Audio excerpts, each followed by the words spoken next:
Chapter 511. A big collaboration? It's a mysterious family, Xing Xiao explained. Aren't you going to attend the conference tomorrow morning? Take a shower and go to bed. Mu Qiqi looked at the man taking off his shirt and smiled. You even know when I will attend the conference? I know more than you can imagine. That's true. But are you really going to let me sleep so early? Mu Qiqi looked at the man's chest up and down. I know you're tired. I'll let you go. Then Xing Xiao patted Mu Qiqi's butt. Go. How many days are you staying here? You seem to want me to leave. Xing Xiao frowned dangerously. Mu Qiqi ignored him and went into the bathroom. But when she reached the door, she hooked her finger at Xing Xiao. Are you really not coming with me? This little one was too seductive. That night it was raining in Jianchuan as well. It was assumed that Gu Xiling would not return to the Xing family with the terrible weather, and would stay a few more days with the Gu family. But after dinner, Gu Xiling drove back to the Sheng family, although she still did not look at Sheng Kai in the eye. Is your father feeling better? Grandpa Sheng asked. Much better. He wants to go back to work. Gu Xiling smiled and answered Grandpa Sheng. That's good.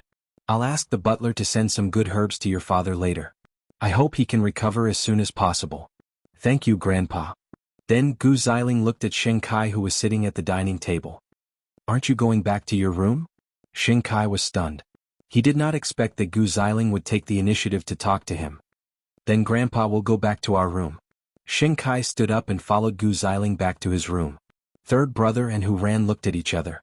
They felt that the relationship between them was not that simple. Because the secretary of Huang Yao had been fired.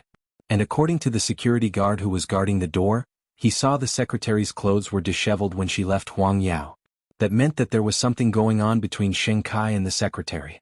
And how could a proud person like Gu Xiling tolerate being betrayed like this? There were some things that could only be done behind closed doors. Sure enough, once they were back in the room, Gu Xiling said to Sheng Kai, Later I can cover for you when you leave. I can go to your secretary to comfort you. From now on we are a loving couple outside this door. But when we return to this room, I hope you won't touch me again. When Sheng Kai heard that, he grabbed Gu Xiling. How clean do you think you are? For more than half a year you slept beside me, but your heart was always thinking about eighth brother. You can't wait to be the wife of Zhongting Xiao, can you? I've told you before that I like strong men. Isn't it only natural that I would think about Xing Xiao? Besides, we already have a contract between us. Since we've already fallen out, I don't think there's any need for us to get along. Since you're together with the secretary, let her give birth to the child. When the time comes, just bring the child back. I'll treat it like my own. Gu Xiling, do you know what you're saying? Then let me ask you, did you have sex with the secretary? Hearing Gu Xiling's question, Sheng Kai choked. He couldn't answer. But Gu Xiling understood what he meant by his silence. That's it. I'm a neat freak. Sheng Kai couldn't stand the depressing atmosphere. He slammed the door and left. However, this scene was coincidentally witnessed by the old man. Seeing Sheng Kai leave angrily, Grandpa Sheng asked the butler to call Gu Xiling into his study. Xiling, can't you and second brother stop for a while? Grandpa, he and the secretary already have a physical relationship. How can I stop? Gu Xiling asked him in return. When can you have a child like this? Hearing this, Gu Xiling couldn't help laughing mockingly. Grandpa, don't count on a child. Because Sheng Kai is infertile. When the old man heard this, he frowned. What do you mean? Don't you think it's strange? We've been married for half a year. Why is there nothing? So, I did a checkup for him behind Sheng Kai's back. He's sick. Is that true? I have the checkup report, said Gu Xiling. Grandpa, what do you want me to count on? He can't even give me a child. And he's with the secretary outside. Anyone would be sad. Grandpa Sheng was silent after hearing this. After a while, he said to Gu Xiling, Does second brother know? I did it behind his back. He shouldn't know. Go back and rest. That was the conversation between Grandpa Sheng and Gu Xiling that night. It turned out that second brother had that problem. No wonder they didn't have a child until now. If the news that the heir of Huang Yao couldn't have a child got out, not to mention Sheng Kai, even the entire Sheng family would be embarrassed. He had to think of a way to get a child for second brother. Meanwhile, in Xing Bowen's room, Hu Ran returned to her room. Second brother went to the company again. He probably quarreled with that woman again. As expected. Xing Bowen sat at the desk and said, The more second sister-in-law quarrels, the more suffering second brother has in Huang Yao. Even these 2 days he was absent-minded during the meetings. There are many complaints in the company. Coupled with the matter with the secretary, his reputation in the company is getting worse and worse compared to when eighth brother was in Huangyao. So we don't have to do anything. They will take care of themselves? Hu Ran shook her head uneasily. When Tiffany and company is in chaos, second brother will really dig his own grave. Xing Bowen turned off the computer and walked to the sofa with the blanket. I'm going to bed. I have to go to the company early tomorrow. Hu Ran saw him leaning on the sofa. She hesitated for a moment but still nodded. Go ahead. Because she was too embarrassed to let Xing Bowen rest on the bed. In Gu Ziling's room her mind was in a mess. Although she did not know if it was a good or bad thing to tell Grandpa Xing about it now, Grandpa Xing would not chase her out no matter what the result was. Because she knew that this was Xing Kai's private matter. If she was angered and the matter was exposed, the whole Xing family would be humiliated. In fact, apart from this reason she had another plan. She wanted to let Grandpa Xing decide how to deal with this matter. With someone supporting her, even if Xing Kai caused trouble in the future, she would have a perfect excuse. Of course, she would never expect that Grandpa Sheng's way of dealing with this matter would be so unexpected. The next day at the Liu family. On the second day after Liu Chanshan took office, she went to Liu Holdings for a meeting as she promised. At that time, Mama Liu planned to visit Grandpa Sheng at the Lin family with a gift. Was he still going to be stubborn even at this point? Mama Liu sent a gift to Grandpa Sheng's ward. But Grandpa Sheng rejected it. Chapter 5:12. Mama Liu did not want to see her off. The two of them still had a long life ahead of them. Grandpa Lin would eventually see Chanshan's capability and character. When that time came she was not afraid that he would deny it. After a stormy night, the sky in Y City began to clear up. Mu Chichi's academic conference was held in a top university in Y City. Now she was on the school bus again. She was going to attend the conference with her group. Sheng Zhao's appearance last night had shocked everyone. So when they saw Mu Chichi today they could not help but laugh at her. It's just a few days. Why are you bringing your family? He has something to do, Mu Chichi quickly answered. It's just a coincidence. Soon the bus arrived at the university. Mu Chichi and her group got off the bus. At the same time, students from other universities arrived one after another. Feng Shanshan saw one of the boys. She leaned on Mu Chichi's arm and said, "You were not here last night. So I heard some gossip. So that boy is the second son of a mysterious family in Y City. I heard that his elder brother spoils his younger brother very much. He is very scary. He would grant all his requests since he was young." Sheng Xiao told her last night that he was going to meet someone from a mysterious family. He hoped that it was not the same family. So, are you interested? I'm interested. But I need him to like me. Feng Shanshan shook her head. Moreover, once bitten, twice shy. I should find someone who is of a similar background. I don't want to repeat the same mistake. Mu Chichi did not say anything. She entered the famous university with her group. However, throughout the entire academic conference, Mu Chichi felt that someone was looking at her. It was a very uncomfortable feeling. Mu Chichi's feeling was right. There was a pair of eyes behind her. They were studying her all the time. They were curious about her. That person was Liang Muse. He had always been in a state where he could get whatever he wanted. He was very curious about people and things that did not take the initiative to get close to him. Last night, when he saw Mu Chichi sitting in a corner and did not want to have any contact with the people around her, he became curious about her. Later, when he heard about her and Xing Xiao, he became even more curious about her. He did not have any other thoughts. He simply had the urge to get close to her. You've been sitting on pins and needles all morning. What's wrong? Feng Shanshan could not help but ask when she saw Mu Chichi shifting in her chair. I feel like someone's watching me. Feng Shanshan turned and glanced at everyone, and found that someone was staring straight at Mu Chichi's direction. Feng Shanshan was stunned for a moment. Then she replied, "You're right. I hate that kind of rude stare," Mu Chichi said. "He wouldn't go that far, would he? Everyone knows about you and Xing Xiao. What else could he want?" Mu Chichi shook her head. "Pay attention." Feng Shanshan turned around and looked at Liang Muse again. She realized that he was still looking at Mu Chichi. He seemed to be thinking about something. Of course, his obvious action was noticed by the people around him.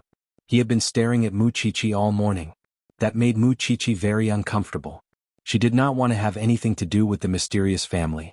She also hated anything that could threaten her relationship with Xing Xiao. After the meeting was over, Mu Chichi left immediately.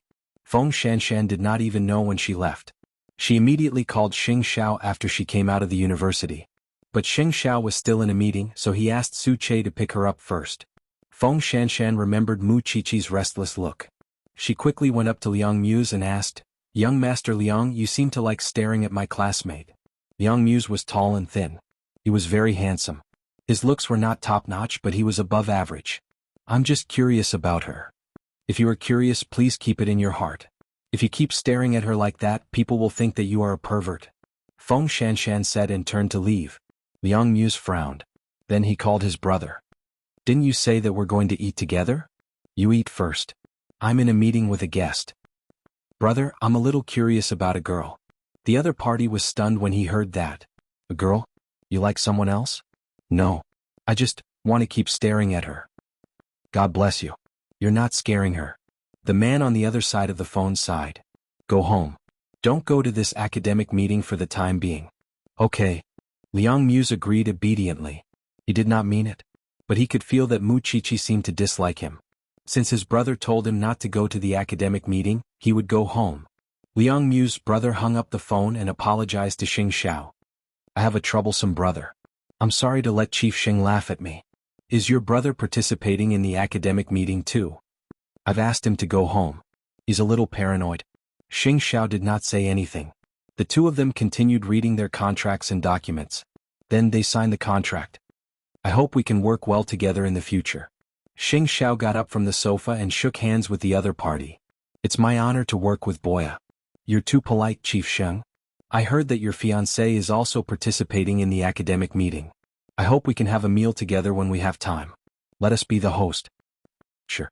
In just one morning, Xing Xiao had completed 3 days' worth of work for the deputy CEO. But the little one would have to stay here for 4 days.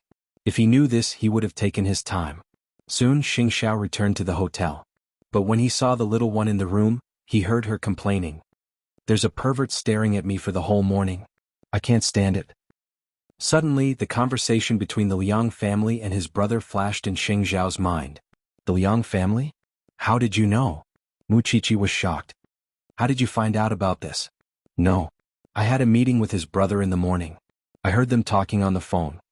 Xing Xiao grabbed the little one and put her on his lap. "Why are you so uneasy?" "I think I'm suffering from a disease. I'm afraid that you'll get angry when people provoke me." "You care too much about my feelings." Xing Xiao could not help but pinch her nose. "Other women are busy with their vanity. You really don't play by the rules. You're so careful.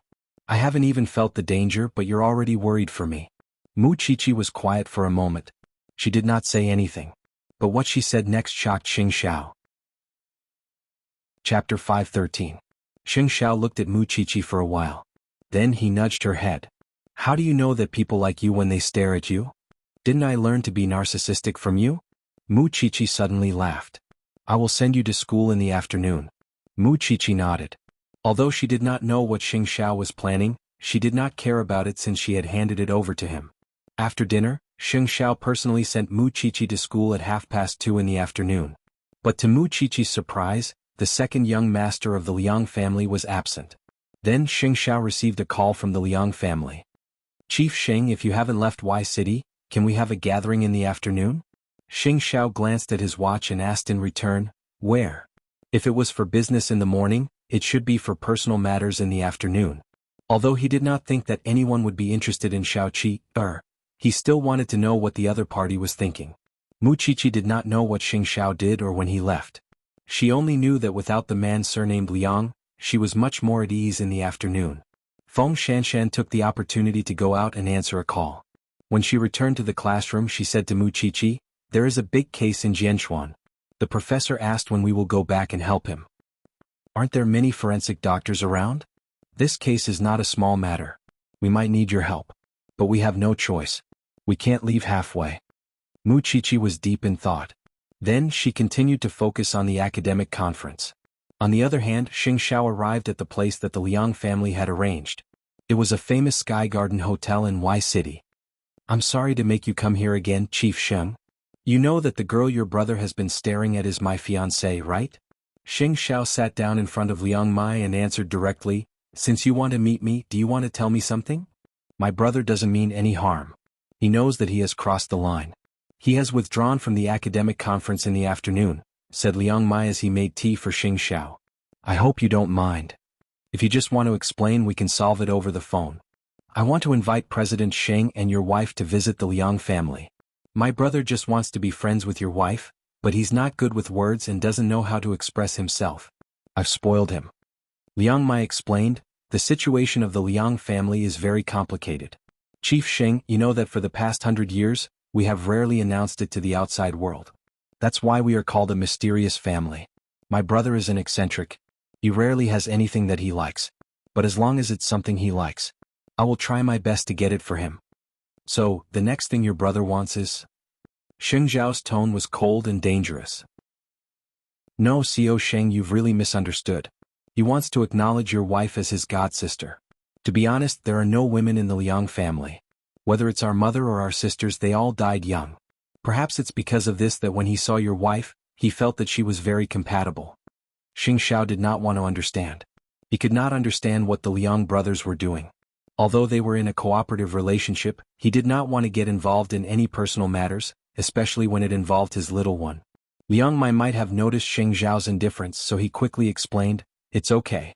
I know my request is very presumptuous and difficult to accept. Maybe in the future. If we are fated to meet again, we will talk again. Also, if your family has any illness that is difficult to cure, you can call me. We have a good doctor in the Liang family. The Liang brothers were very strange. Perhaps there were many secrets hidden in the mysterious family. But Xing Xiao was not interested in them. Thank you in advance. If there's a chance, I must see the medical skills of the Liang family. Xing Xiao did not reject Liang Mai. He answered politely and gave him a way out. After all, there was indeed a shortage of doctors in his network of connections. I'm really sorry for scaring your wife. Then I hope you can control your brother well, Chief Liang. At night in the hotel room, Xing Xiao told Mu Qiqi the news. Mu Qiqi thought that the Liang family was really strange. Did they want to take someone as their sister just because they caught them? In that case, second young master Liang must have many god-sisters. I will go back to Jianchuan tomorrow. Be careful in the next few days. Actually, I want to go back too. The professor called me and said that there is a big case and he needs help now. Don't forget your identity. Xing Xiao reminded the little one. She was only a sophomore. There will be many big cases in the future. You should enjoy the campus life now. Got it?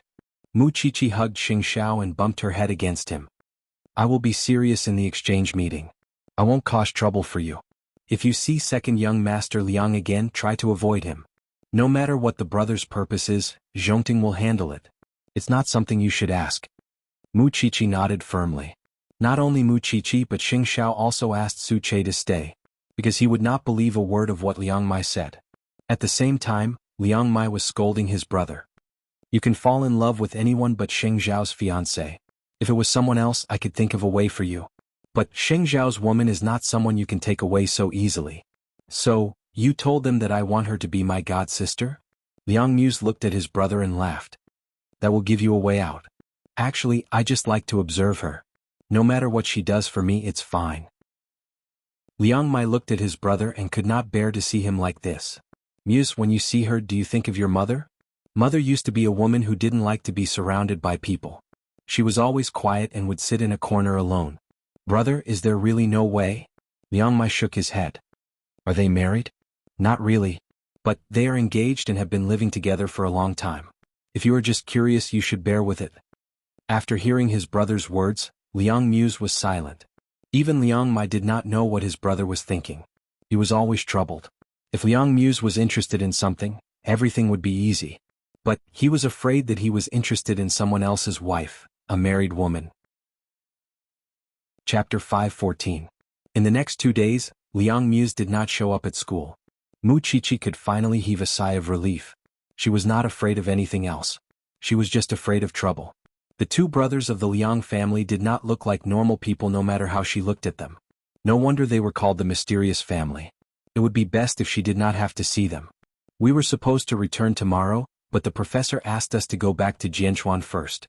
Let's say goodbye to the team first, Feng Shanshan said to Mu Qiqi.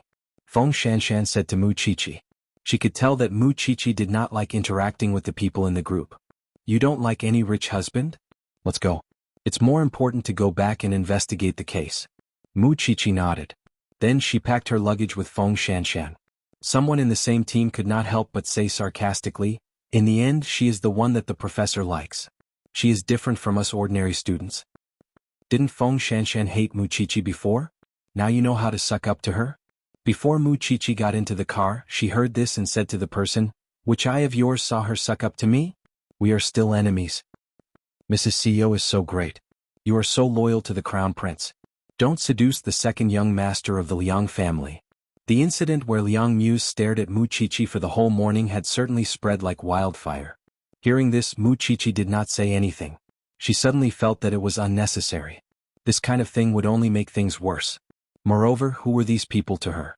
Why should she rush to explain? The car is here. Let's go. The professor is very anxious. They are not busy, but we are, Feng Shanshan said to Muchichi. You're right. Then Muchichi and Feng Shanshan got into the car. After closing the door, Muchichi realized that the person who came to pick her up was Su Che. When did you come? Madam, I haven't left yet, Su Che replied. The CO asked me to pay attention to your safety at all times. Actually, he was afraid that the Liang brothers would come to harass him. What case is it this time? Why is the professor so anxious? A female corpse was fished out of a dry well on the outskirts of the city. There was a 10-month-old baby lying beside her. It was a mother and son. The professor found that the cause of death of the mother and son was controversial, so he requested an autopsy. However, the awkward part was that this woman was the daughter-in-law of a wealthy family in Jianchuan, but 2 years ago she ran away from home and her whereabouts were unknown. The wealthy family felt that there was no need to waste their energy on such a woman, so they did not agree to the autopsy and wanted to close the case as an accident. Feng Shanshan briefly explained what had happened. Tell me first, which rich family is it?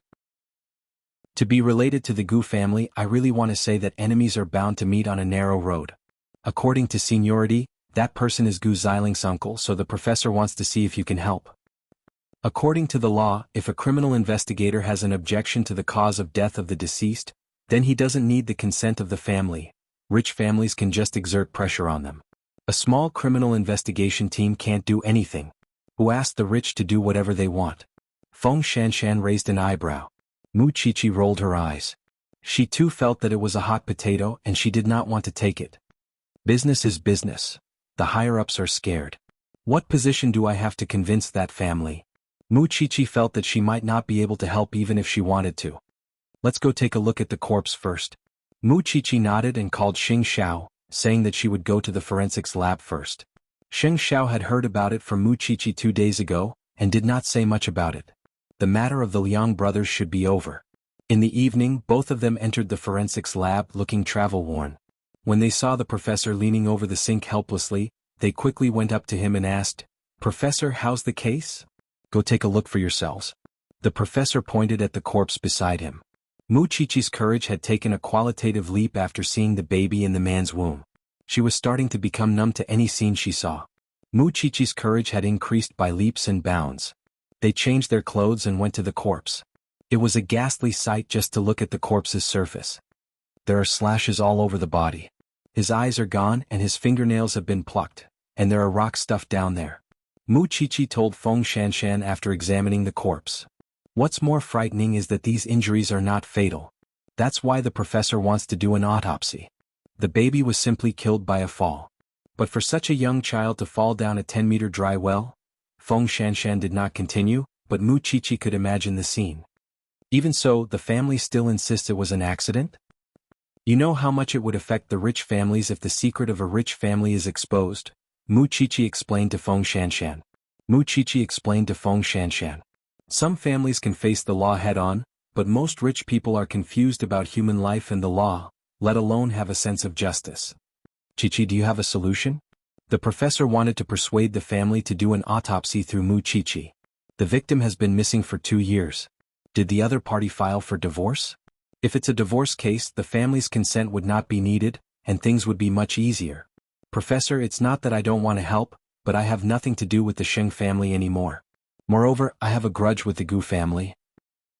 My help might not be as effective as the other police. The professor nodded. You're right. Then let the young masters check the relationship between the victim and her husband. Professor, what about the lover? So far, we haven't found any valuable clues at the woman's place. Mu Chichi nodded and looked at the miserable mother and son. Such a way of death was most likely revenge. Moreover, when the police went to the family for questioning, they did not cooperate. They were afraid of getting into trouble and wanted to protect themselves. The woman who had been missing for 2 years suddenly died tragically. It must be bad luck for the family. There was no telling how dirty Gu Xiling would feel when she heard the news. Mu Chichi only returned home at 10 at night. There were still some thoughts in her mind when she saw her man. Xiao, the case this time is related to the Gu family. Should I congratulate you? Xing Xiao smiled, stroking her head. When I was on my way back, I thought about it.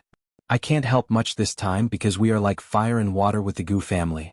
But when I saw the mother and son die tragically and I couldn't find the murderer, I felt that I shouldn't. Chapter 5:15.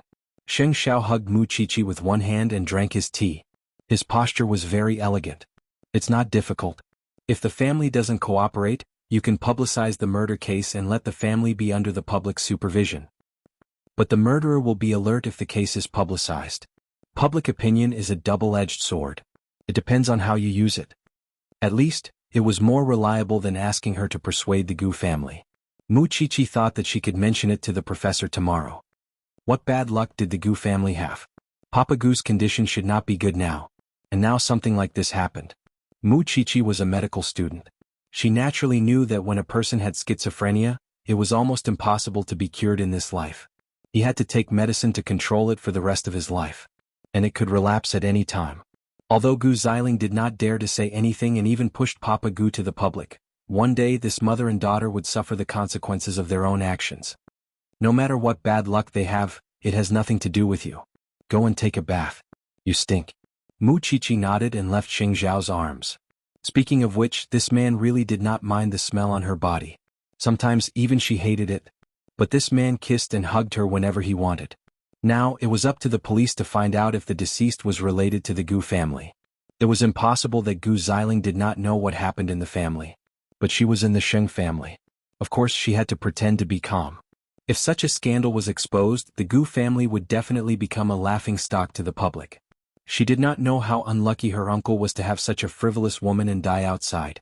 More importantly, Mama Gu called her during the day and told her that Mu Chichi was the assistant of the forensic doctor in the forensics laboratory. The Gu family tried everything to suppress the news. But with Mu Chichi around, the Gu family might not be able to hide anything. How did that bitch have the energy to meddle in other people's business? To get the support of the Sheng family, Gu Xiling told Grandpa Sheng about the incident at the dining table the next morning. My uncle almost committed suicide because his wife ran away. Now that his life is getting better, the woman died outside and the forensic doctor is still chasing after my uncle. Second sister-in-law, it's a matter of life and death. The job of a forensic doctor is to question the cause of death of the deceased and distinguish between suicide and homicide. Your uncle has a close relationship with the deceased, so of course the police will keep pestering him. The Gu family should cooperate with the investigation to keep up with the development of the situation, right? Hu Ran sneered and caught the sarcasm in Gu Xiling's words. If it wasn't your Hu clan that encountered such a thing, of course you wouldn't be worried. I was a fool for 2 years, but didn't my father also get the respect of others? Hu Ran asked Gu Xiling in return. Moreover, with the series of actions of the Gu family such as suppression, lying and non-cooperation, if the matter is really exposed, what can the Gu family say? It's not really the Gu family.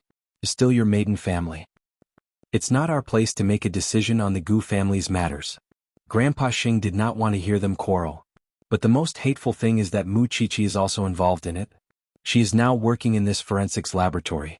This was the reason why Gu Xiling told him about it. Because Mu Chichi was involved in it. Then the Gu family should be more careful, Hu Ran reminded Gu Xiling out of kindness. Gu Xiling spent the whole morning talking to win the support of the Gu family. But she did not realize that no one in the family cared about her at all. After breakfast, Grandpa Xing said to her, no matter what, if the Gu family needs help, you can look for second brother. How could she look for Sheng Kai? Grandpa Xing was obviously evading it on purpose. Grandpa, don't you think that Mu Chichi will use this matter to make a fuss and drag the Sheng family down? This matter has nothing to do with us. Don't force the hatred here. Grandpa Sheng was still clear-headed. After a night of investigation, the police found out that Gu Xiling's uncle had filed for divorce not long ago. And the court had already issued the judgment. So, this matter was not really related to Gu Ziling's uncle. At least, the forensic doctor did not need to care about the Gu family's opinion when he wanted to perform an autopsy. Other than the divorce agreement, we also found out something else. The deceased's ex-husband is a scumbag. He is a playboy who often appears in rich families. He is a spendthrift. Because he is in debt and could not get the support of his family, he pushed his pregnant wife out to pay off the debt. The deceased had a miscarriage because of this. She cried all day at home. But this scumbag could not stay still and started to look for mistresses. So he forced his wife out. This kind of scumbag. What a waste of air when alive and a waste of land when dead. Since it has nothing to do with the Gu family, what about the deceased's relatives? The professor asked the investigator. She had a mother who was also from a scholarly family. But after the deceased ran away from home, she was often bullied by the Gu family. In the end, she died of depression. In other words, we can arrange for an autopsy. The professor grasped the most crucial point. He said to Mu Qiqi and Shan Shanshan, "Go and prepare now." But, the higher-ups have not approved it yet. We are following the rules. Don't be afraid of anyone. Having said that, the professor followed Mu Qiqi and Feng Shanshan into the forensics lab. With one cut, the organs on the deceased's body revealed all the secrets. She does not have a spleen. She must have suffered from a related disease or a serious internal injury. She had no choice but to remove it. Her immunity and resistance are very low. Let's see what's in her stomach. The professor broke it down. Mu Qiqi and Feng Shanshan were shocked. Nails. She must have died from the pain. So cruel. Her body is full of holes. But the real cause of death should be here. Peritonitis caused by the rupture of the stomach? I need to do further tests. Mu Qiqi and Feng Shanshan gasped. They had seen many cases with the professor, but it was the first time they saw such a complicated and cruel way of killing. It meant that it was most likely a vendetta. The Gu family should get the news soon. Qiqi, go and hold them off. The professor instructed Mu Qiqi. Don't worry. As long as the procedure is followed, I have a way to make them speechless. Mu Qiqi promised the professor. Not to mention the Gu family, even if Gu Ziling came, it would be the same. Chapter 5:16. The Gu family did not get the news about the autopsy immediately. Instead, the police made some progress. After their investigation, they found out that Gu Ziling's uncle had met the victim recently. With this development, the police immediately summoned Gu Ziling's uncle for questioning. However, this man was like a rogue. He did not listen to the police at all. Not only that, the Gu family also refused all interviews. This family is so troublesome. The professor said impatiently. Now that this scumbag is a suspect, how can he be so arrogant? Feng Shanshan was also puzzled. Even if he is a suspect, the police cannot force him to cooperate. After all, he has his own legal rights, Mu Qiqi explained. Mu Qiqi explained. But since this family is so contemptuous of human lives, I think we can also use some tricks. Recently, the Gu family is in a precarious situation. If they don't cooperate with the police investigation, then this matter can only be made public. The Gu family is very prideful, so they will definitely agree. Are you sure this will work? Definitely. But we can't threaten them so directly. We have to show that the police are helpless. Feng Shanshan nodded and looked at the professor. What do you think? I will try with the captain. Then the professor got up and went to the police officer's office. After a while he came back. They have already done it. This method was definitely feasible. After all, the Gu family had to care about their reputation. For the sake of the big picture, Mama Gu had to hand over her brother. After all, she could not drag the whole family down because of her troublemaking brother. But she could not ignore her brother. So, she called Gu Ziling and asked her to handle the matter of her uncle. When Gu Ziling heard that her uncle was arrested, she asked Grandpa Gu to go to the police station to get him back. Although Grandpa Gu did not want to get involved in the Gu family's affairs, he did not stop Gu Ziling. After all, he was her uncle. Gu Ziling did not go alone. She found a bodyguard. The three of them went to the police station together. At this time, the police were interrogating her uncle. Qiqi, the Gu family is here. Can you help them? A senior from the police station came to the forensics laboratory and asked Mu Qiqi. Mu Qiqi nodded and took off her white gloves. I'll be right there. I'll go too. Feng Shanshan wanted to see the duel between Gu Ziling and Mu Qiqi at the charity banquet. She had been humiliated several times in front of Gu Ziling. Now that Mu Qiqi had accepted the challenge, Gu Ziling should not be able to humiliate her, right? With that, the two of them walked to the entrance of the police station. Gu Xiling wanted to slap Mu Qiqi when she saw her. But, the policeman beside her grabbed her wrist. This is the police station. You're hitting people here. Do you want to go to jail? Gu Xiling's eyes were red. She looked at Mu Qiqi. Was it your idea? For the police to come and demand for him like this. It's only right for the police to investigate a case. Your uncle is now a suspect and has been summoned by the police. It's the most basic obligation to cooperate with the police. What are you unhappy about? Mu Qiqi raised her arms and asked Gu Xiling. What does that woman's death have to do with my uncle? That woman used to be your aunt. Don't you know what kind of person your uncle is? Squandering, gambling addicted, heartless and unscrupulous. You once called this woman aunt. She's dead now and her bones haven't even turned cold. Aren't you afraid that she'll hear you and come looking for you at night? Gu Xiling was stunned. Let my uncle out. The police did not arrest your uncle. They just want him to cooperate with the investigation. Mu Qiqi emphasized. Don't come here as a rich man. I have more money than you. You want to break into the police station with 2 bodyguards? The last time I saw you, I thought that you were not only vicious but also brainless. You really did not disappoint me. You want to see your uncle? Wait outside. He can leave when the investigation is over. Then Mu Qiqi pointed at the chair at the door. I can let you sit. Mu Qiqi, you're using your power to take revenge. First of all, I'm just a forensic assistant.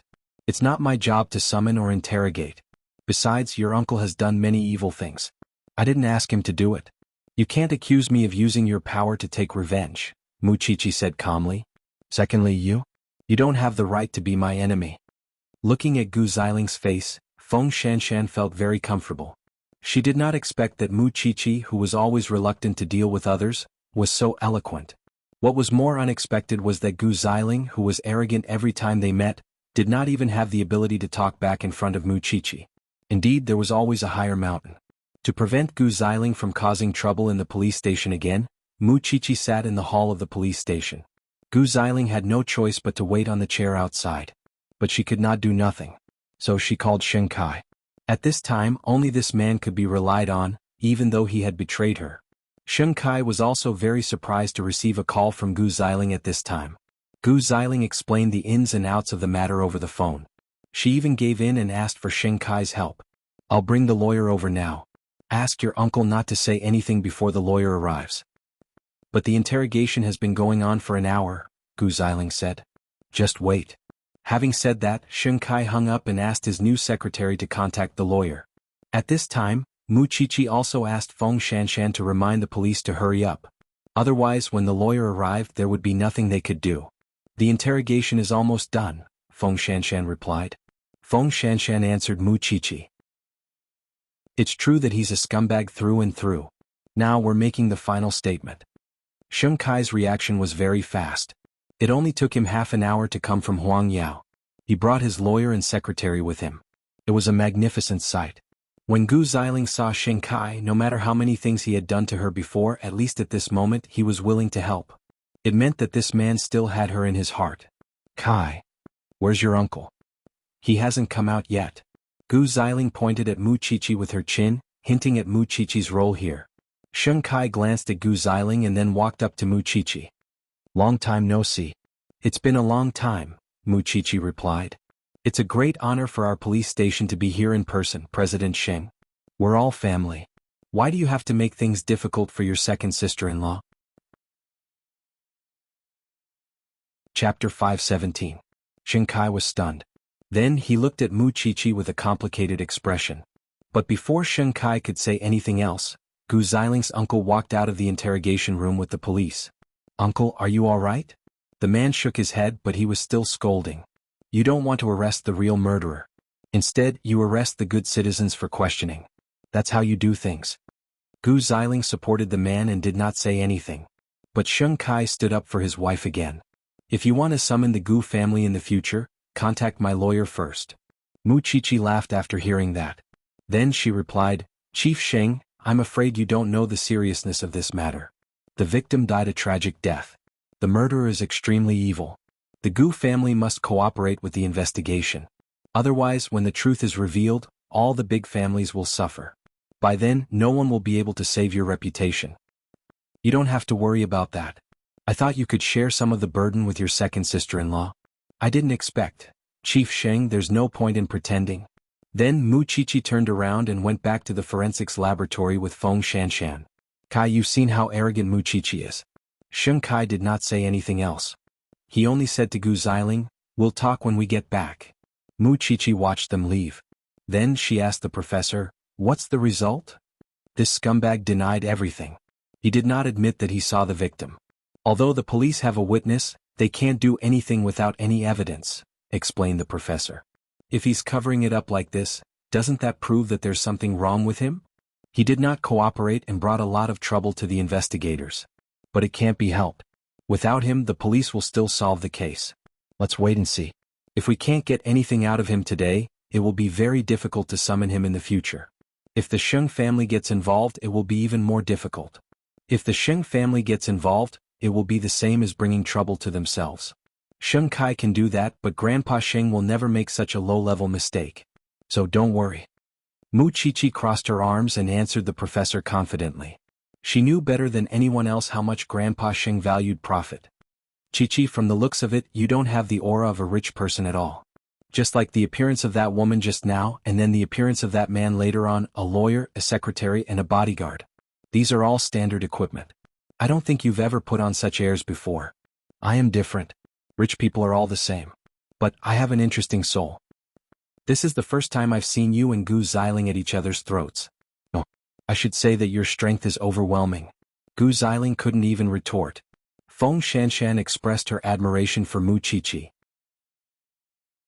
Of course it was only for once. I Mu Chichi. I is I. I, you Sheng, I Sheng Sheng Feng Sheng. Sheng Feng Feng. I He Kai Sheng Feng.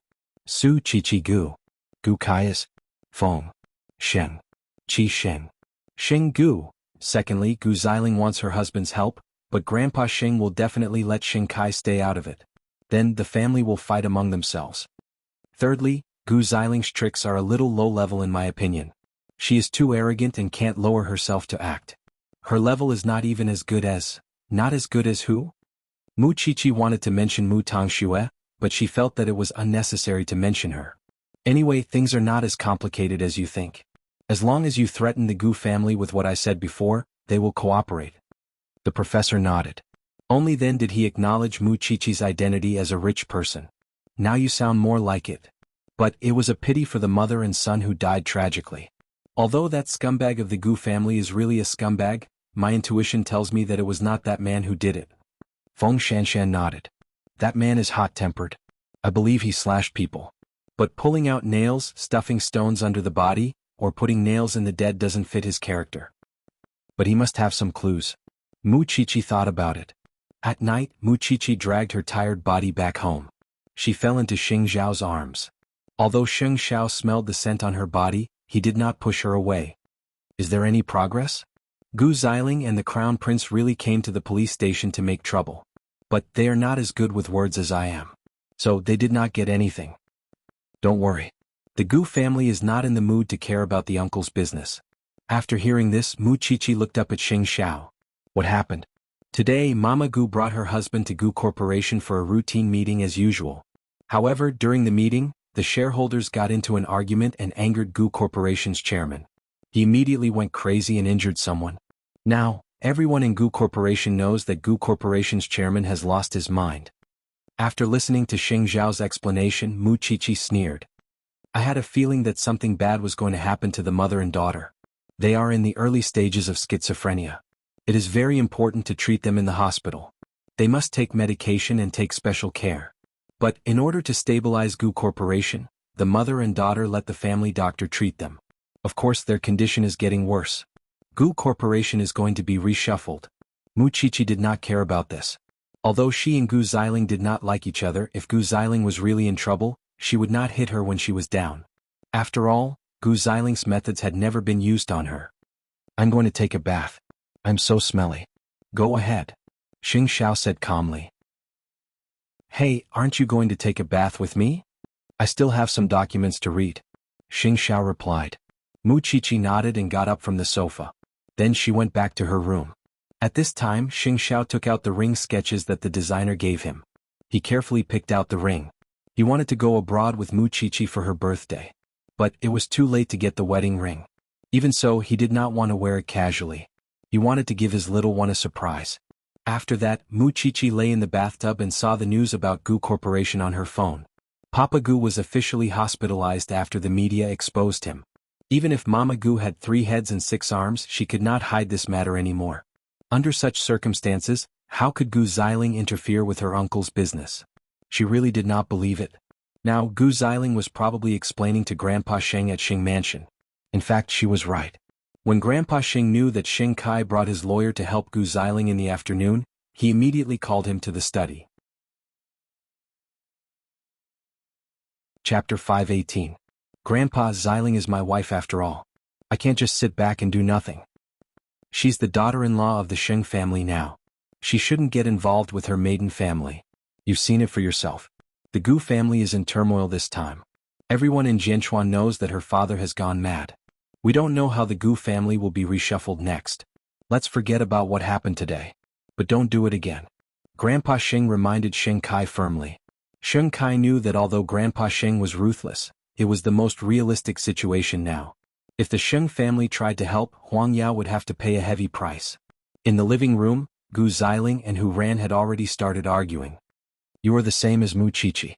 You want the Gu family to go bankrupt, don't you? You don't respect me at all. I don't want to argue with you. But let me tell you the truth, second sister-in-law.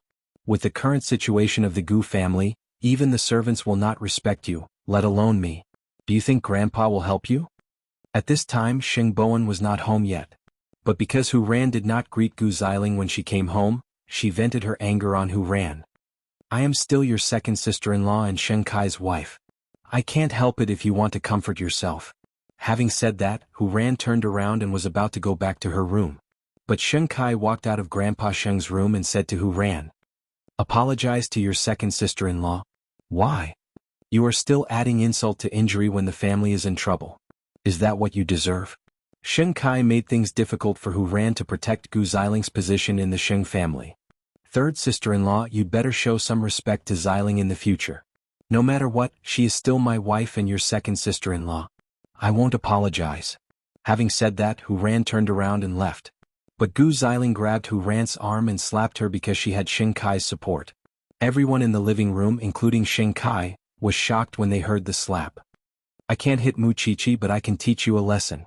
Hu Ran covered her face and was about to step forward when Sheng Bowen, who had just entered the house, stopped her.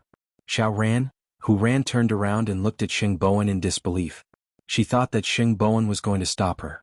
However, Sheng Bowen stepped forward and gave her 2 tight slaps on her cheeks before she could speak. This is the first time I hit a woman in my life. I dedicate it to you, second sister-in-law. Sheng Bowen said coldly, when I'm not around, you two joined forces to bully Xiao Ran, right? Do you think I'm dead? Gu Xiling's eyes were red. She wanted to retaliate, but old Sheng stopped her. Stop, all of you. What a scandal. The 4 of them did not speak again, and old Master Sheng ordered them, aren't you going back to your rooms? Although Sheng Bowen had helped her vent her anger, Hu Ran still pointed at Gu Xiling and said, I want to see the Gu family go bankrupt. I want to see how you can still act so arrogantly when that time comes. Just wait and see.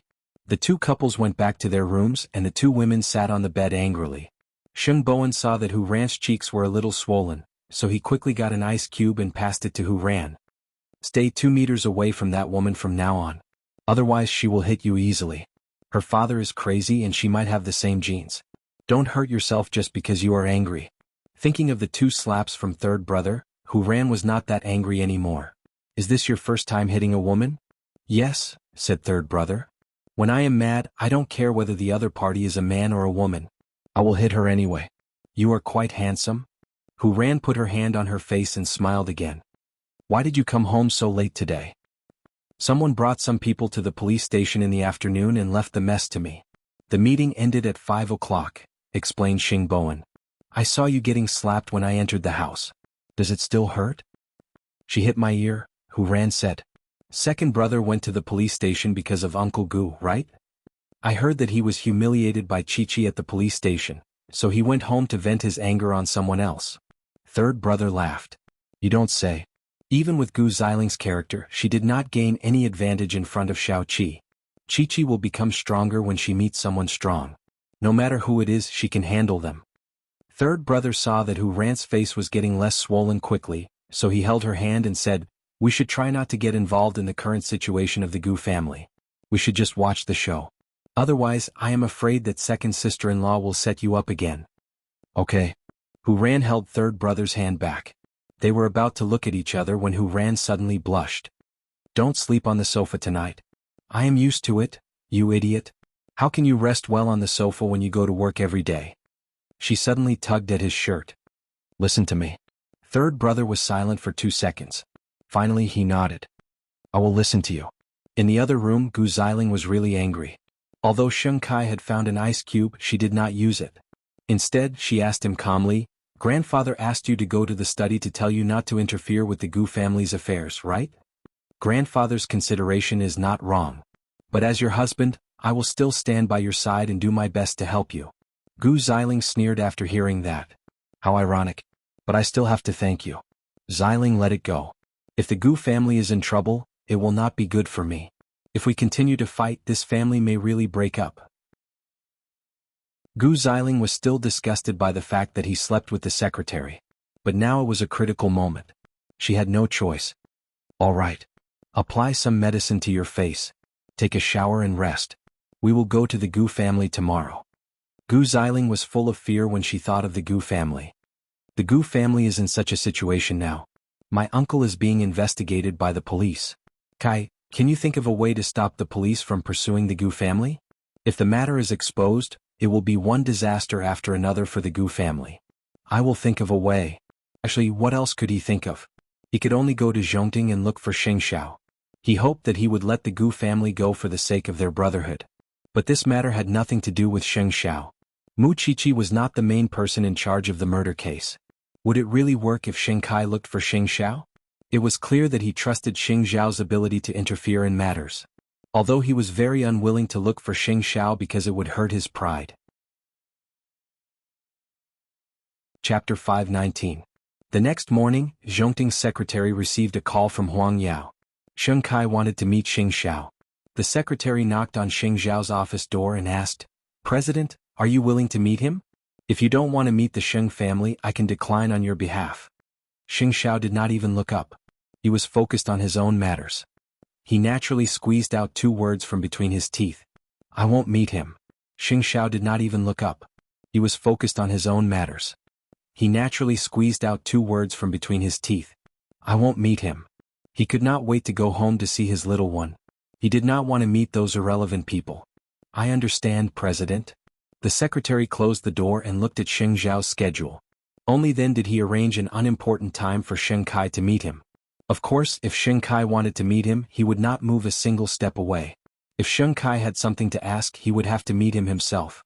Huang Yao's new secretary answered Xing Kai, "Zhongting gave you a time from 1 to 2 in the afternoon. But you have a meeting at that time, President. Postpone it." To be honest, Xing Kai was really good to Gu Ziling. Now that the Gu family was in a precarious situation, he did not abandon his wife. He did not hold an important meeting just to help her solve her troublemaking uncle. But would begging Xing Xiao work? He knew very well that it was useless.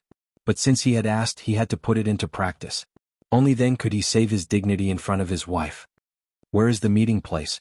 "At Zhongting." Xing Kai nodded and sent his secretary away. This was good. He could also let him see how shocking and enviable Zhongting was. At 12:30 in the afternoon, Xing Kai arrived at Zhongting early. But Xing Xiao was still in a meeting.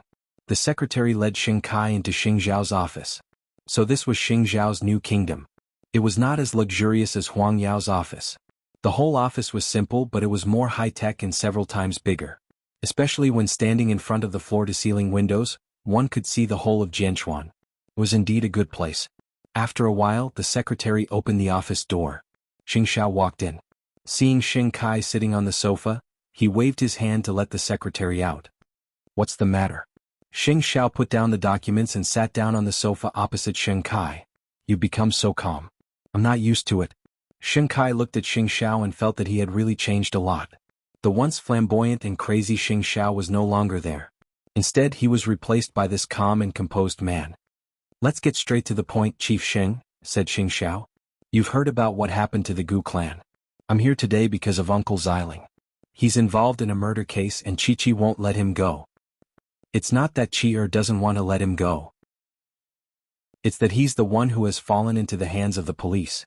Although I guessed that you would come, I thought that you would tell me something new about the murder case. It's better to listen to the police's arrangement. As long as you're willing to help, you can definitely stop the police from investigating. First of all, as a legal citizen while enjoying my rights, I also have to fulfill my obligations. Being rich doesn't mean that I can override the law. I won't do that and I advise you not to do that, Xing Xiao answered directly. You are not a person who plays by the rules. I may not play by the rules, but it doesn't mean that I don't obey the law. It's understandable that you want to help your wife.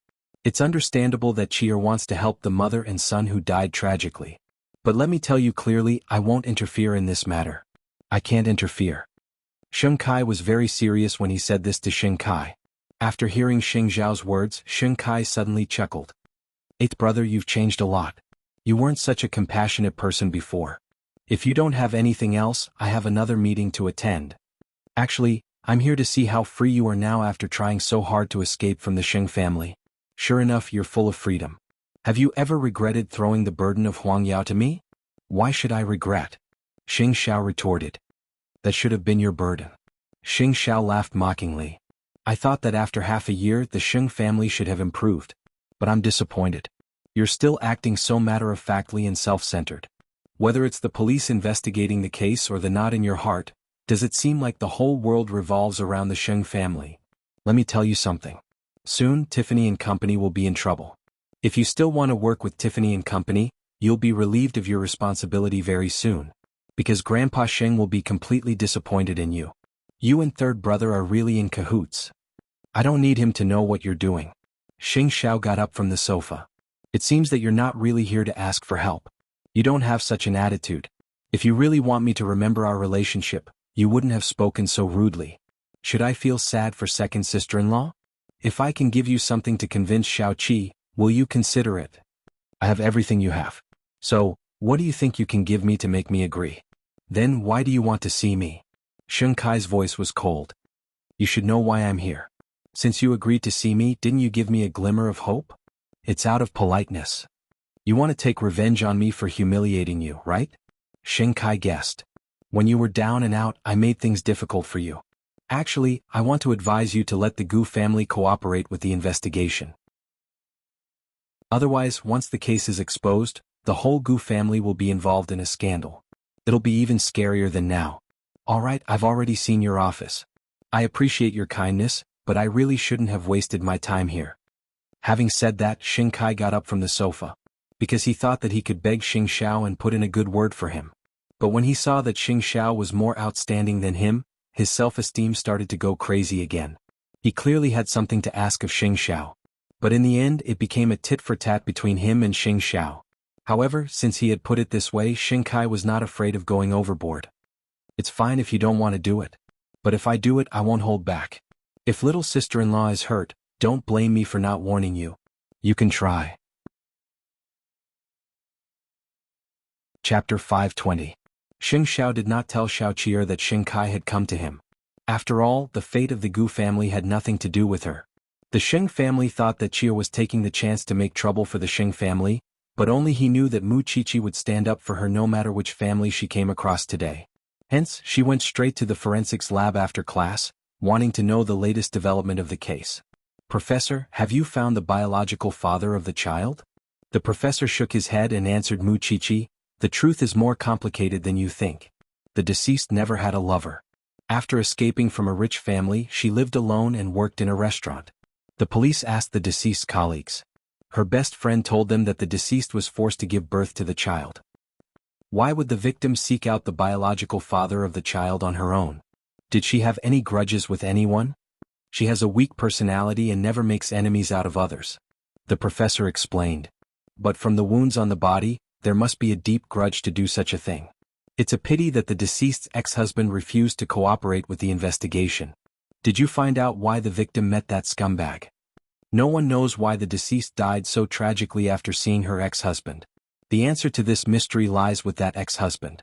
Mu Chichi propped herself up on the edge of the bed, and could not help saying to the corpse, "Can you tell us more if you want to seek justice for yourself?" The corpse had been processed, and no extra hair or skin was found apart from the victim's own. Nails?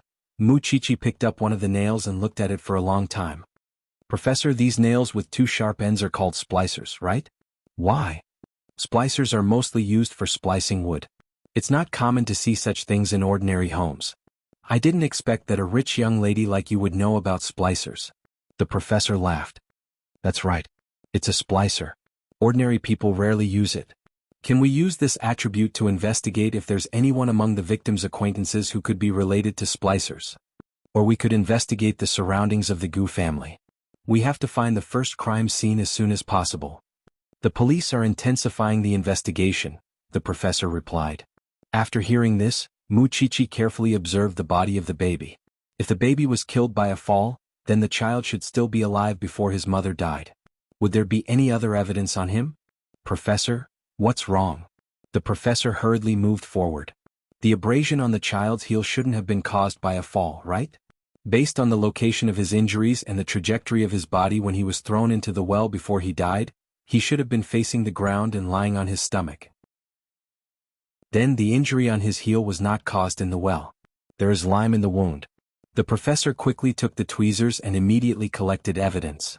"The child must have been placed in a dirty and messy place when he was alive. Chichi, you might have been a great help in finding the first crime scene."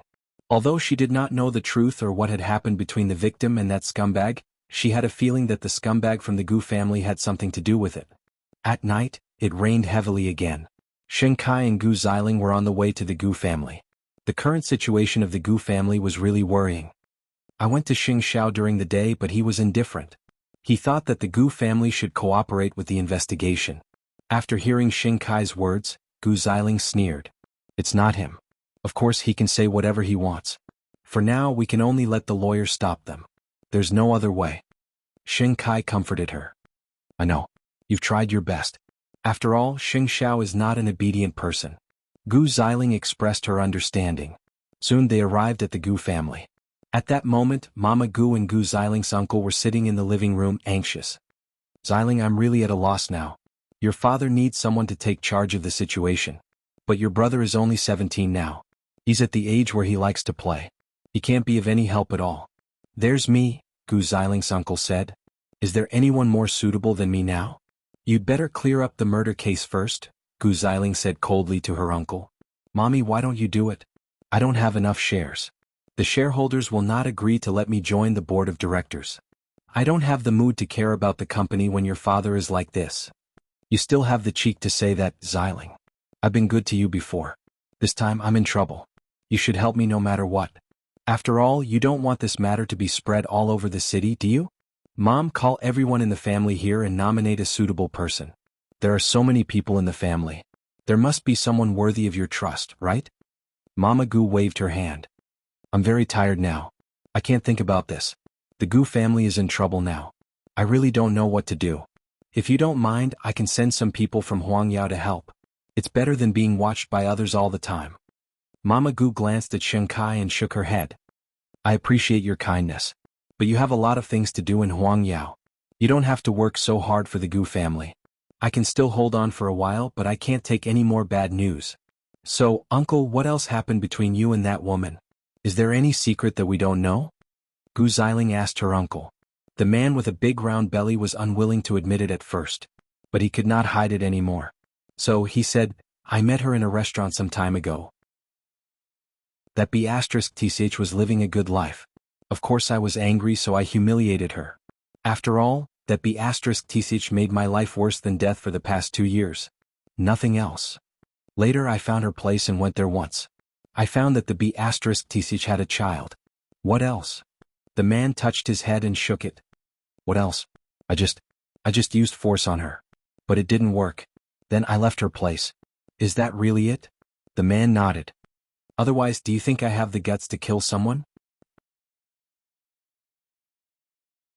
Chapter 521. "Then you should go to the police station tomorrow to make a statement and tell the police about this. Otherwise they will keep pestering you. It will be a ticking time bomb for the Gu family." Gu Xiling said to her uncle. We are in troubled times now. You should know the priority of the matter, right? The man took a deep breath and nodded. All right, I will listen to my niece. But you have to come with me, along with my lawyer and bodyguards. Okay. Gu Xiling replied without hesitation. After that, the two of them returned to Xing Mansion. At this time, Hu Ran and third brother were having dinner. You are back so soon. It seems that the Gu family is not as dangerous as the rumors say. Of course, you can't wait for the Gu family to go bankrupt tomorrow. But I am sorry. I am afraid that your hopes will be dashed. Gu Xiling sneered at Hu Ran. My uncle's problem can be solved tomorrow. That would be the best. The two brothers did not interrupt the quarrel between the sisters-in-law. However, when Xing Kai thought of meeting Xing Xiao during the day, he said to third brother, You and eighth brother have ulterior motives. You colluded with me and did not want me to get what I want, right? It's okay. I will definitely slap your face for the cooperation with Tiffany and Company. Xing Bowen frowned. He did not understand what third brother was talking about. Why did you drag eighth brother into this? Eighth brother told me about the cooperation with Tiffany and Company.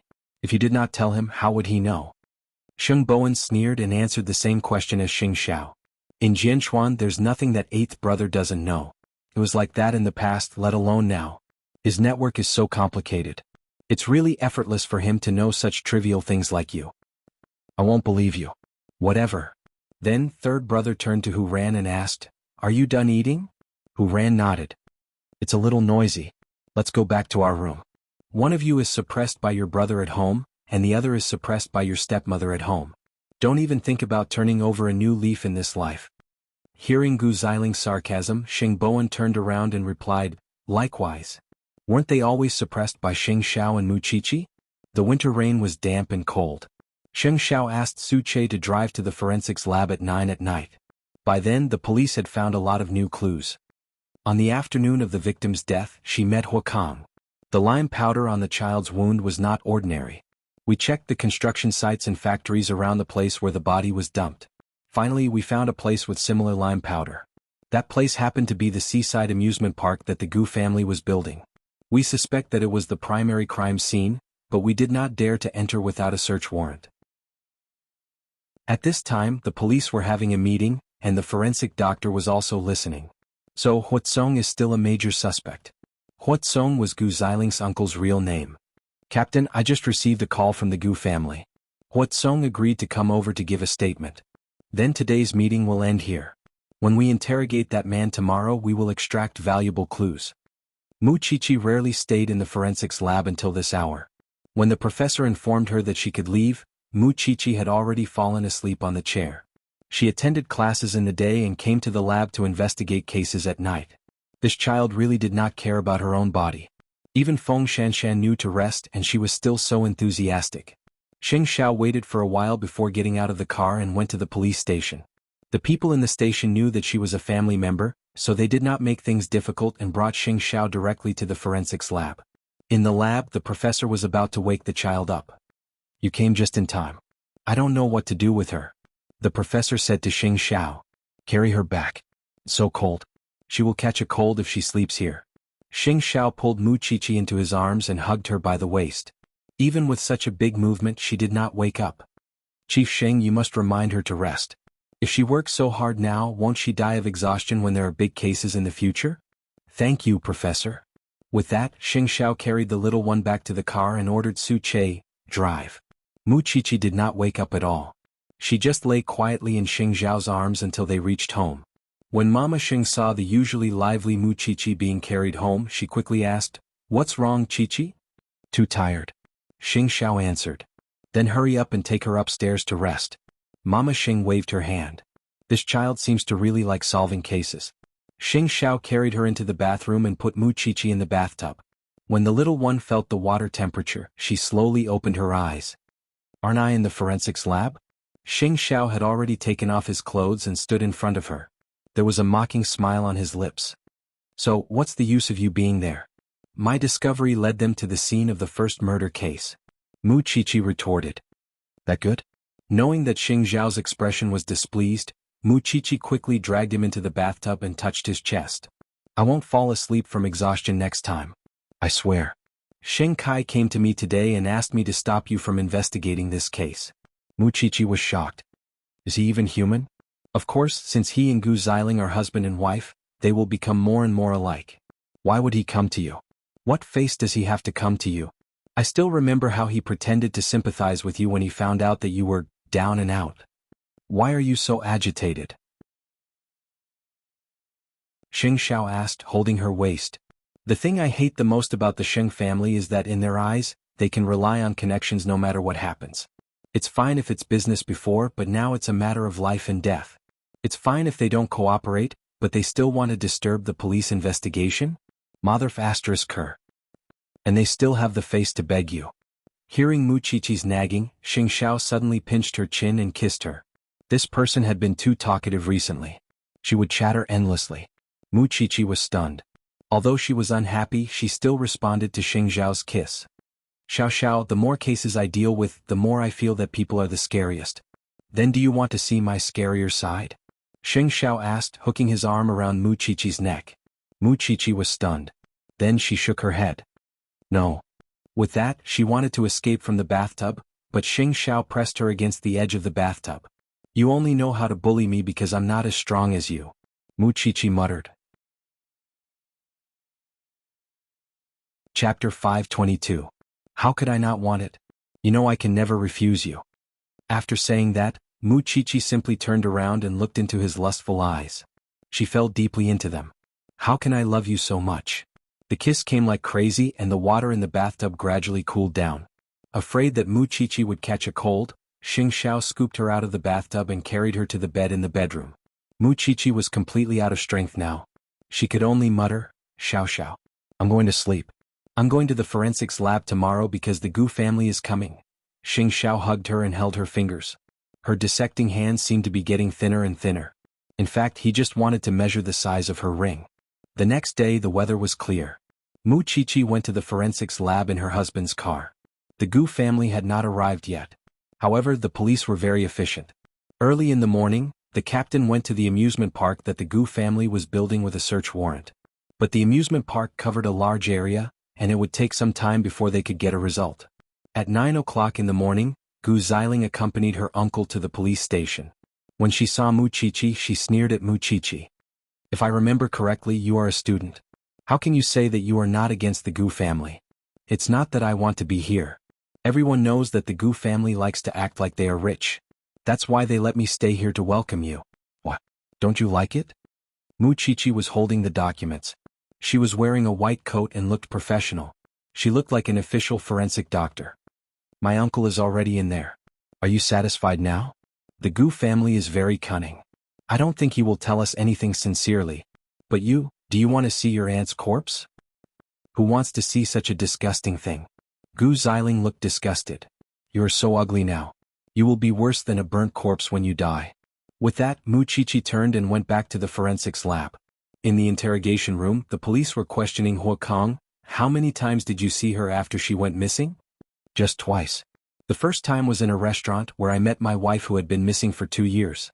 I was very angry, so I investigated her place. The second time I went to look for her. I wanted to ask her why she went missing, but I saw that she had given birth.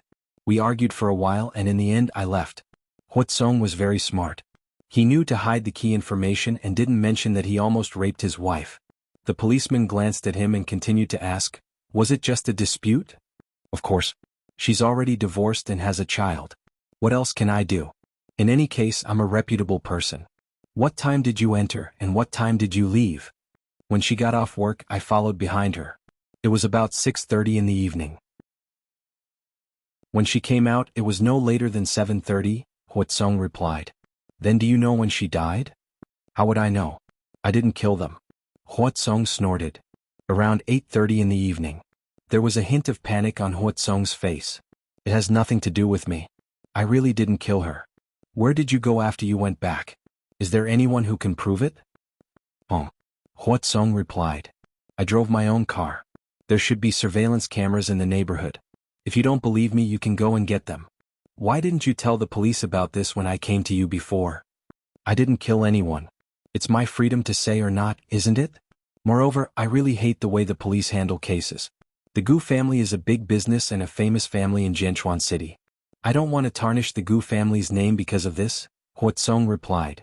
So, you're doing this for the Gu family's reputation? Of course. If the Gu family has a scandal, it will do me no good. I don't want to lose my position and wealth. The interrogating policeman glanced at him with a strange expression. I'm afraid the police can't satisfy your wish. The impact of this matter is not something that you can just explain. What do you mean? You're going back on your word? Didn't you say that you wouldn't publicize it if I came over to explain? The officer knocked on the table and looked at Huakang. Whether you are innocent or not, the police will naturally investigate. Huatsong, you are still a major suspect, because the police found the primary crime scene in the Gu family's construction site, which is also the murder scene. Huatsong's eyes widened when he heard this. What? Go back.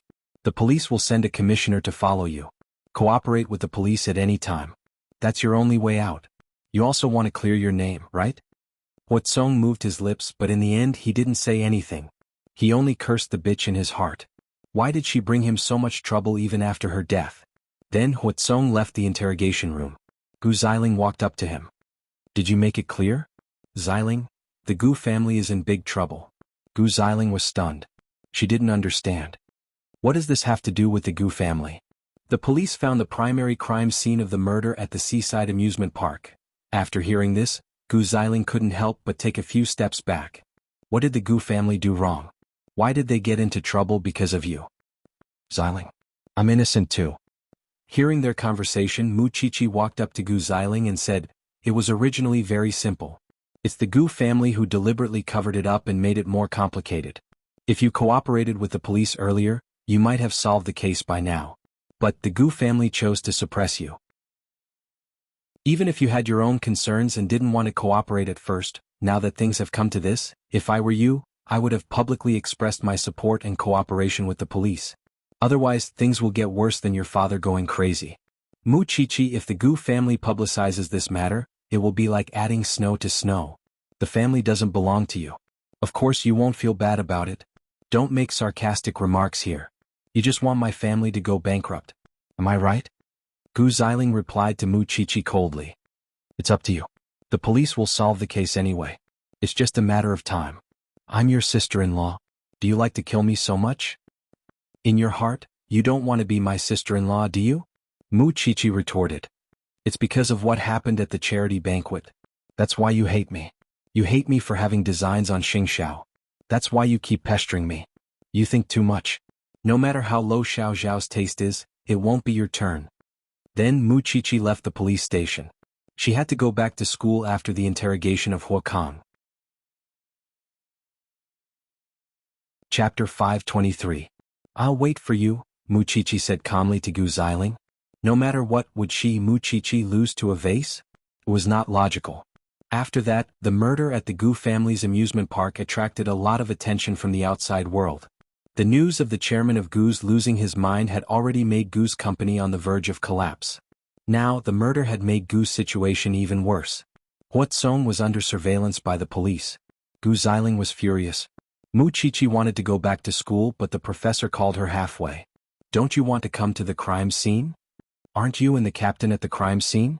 What we see might not be the same as what you see. Come back.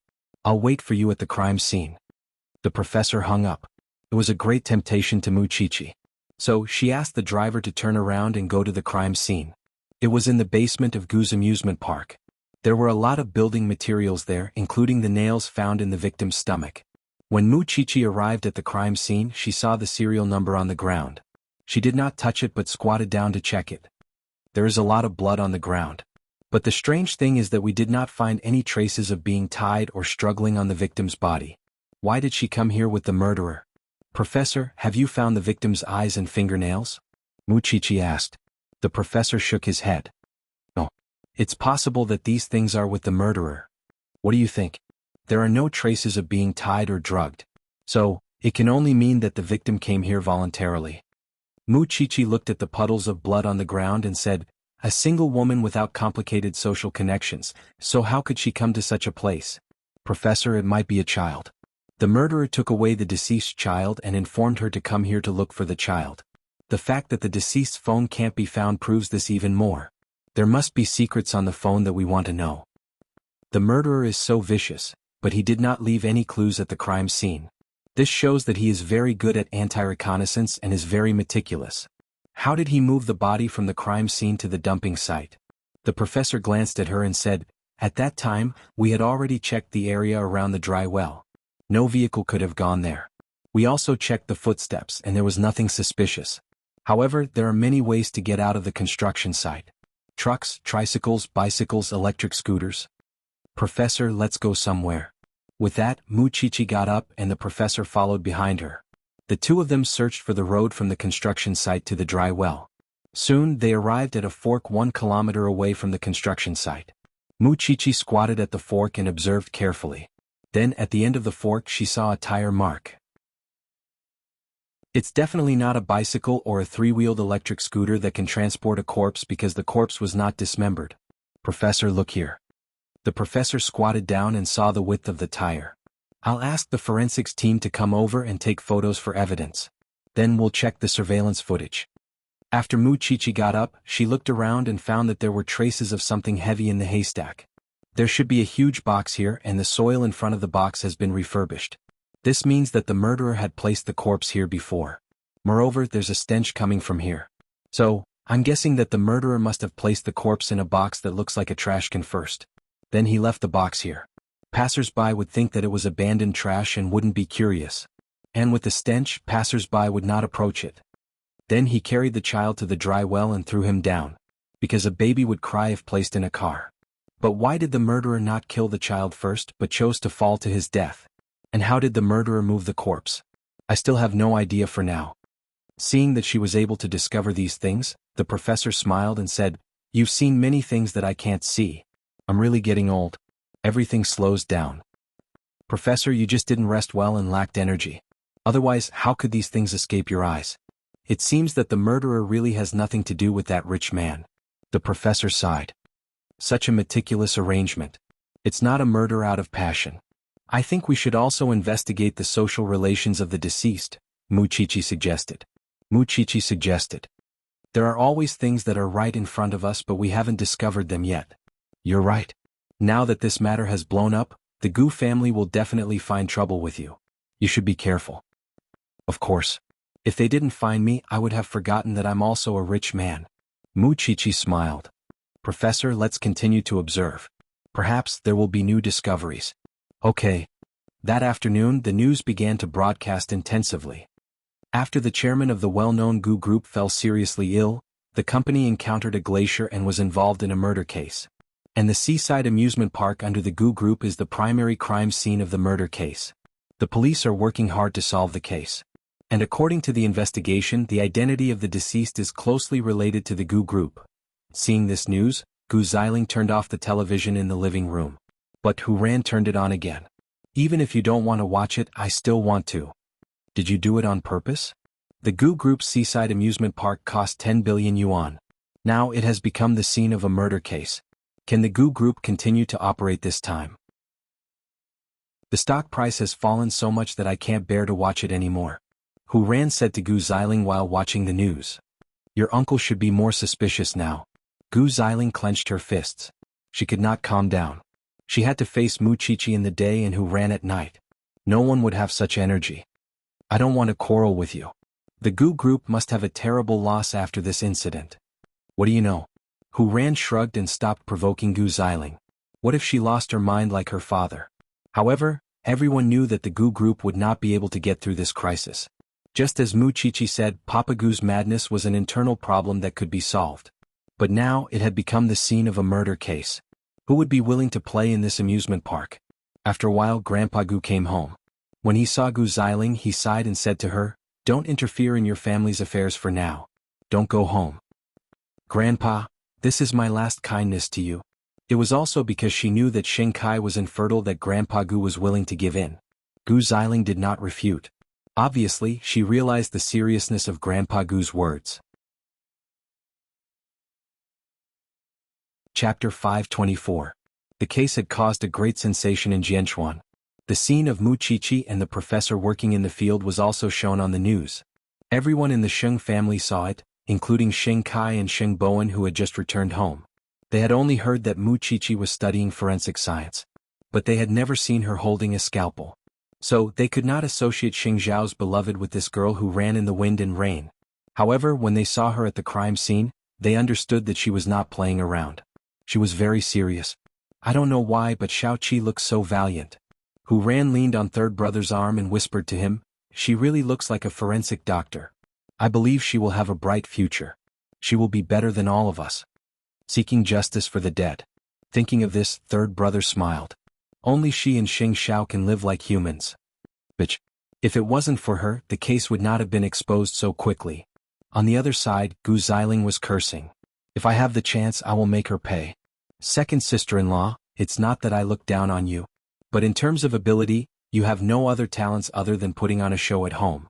In terms of wealth, let alone the fact that the Gu Corporation has collapsed, even before the incident, you are no match for Zhongting. In terms of power, she has the mayor and the chief in her family. Moreover, she's used to seeing all kinds of corpses and fighting with all kinds of criminals. Do you think you can fight in front of her? Hu Ran asked Gu Xiling with a smile. Just wait and see. Having said that, Gu Xiling went back to her room. Grandpa Xing said to Hu Ran, "Xiao Ran, I know you have been wronged in the past. But she is still your second sister-in-law. You should know when to stop." Grandpa, it is obvious that second sister-in-law did not know what was good for her. She insisted on fighting with Mu Qiqi. That is why things have gotten out of hand. Not to mention your second sister-in-law, even I have never thought that this little girl could really endure the disgusting corpses and become a forensic doctor. What else? He had always thought that Mu Qiqi was just playing around. Was she fighting with him? She was too self-righteous. On the other hand, Lu Qianqian and the others saw Xiao Qi's figure on TV too. That night they told Mama Lu, "Mommy, Xiao Qi is on TV.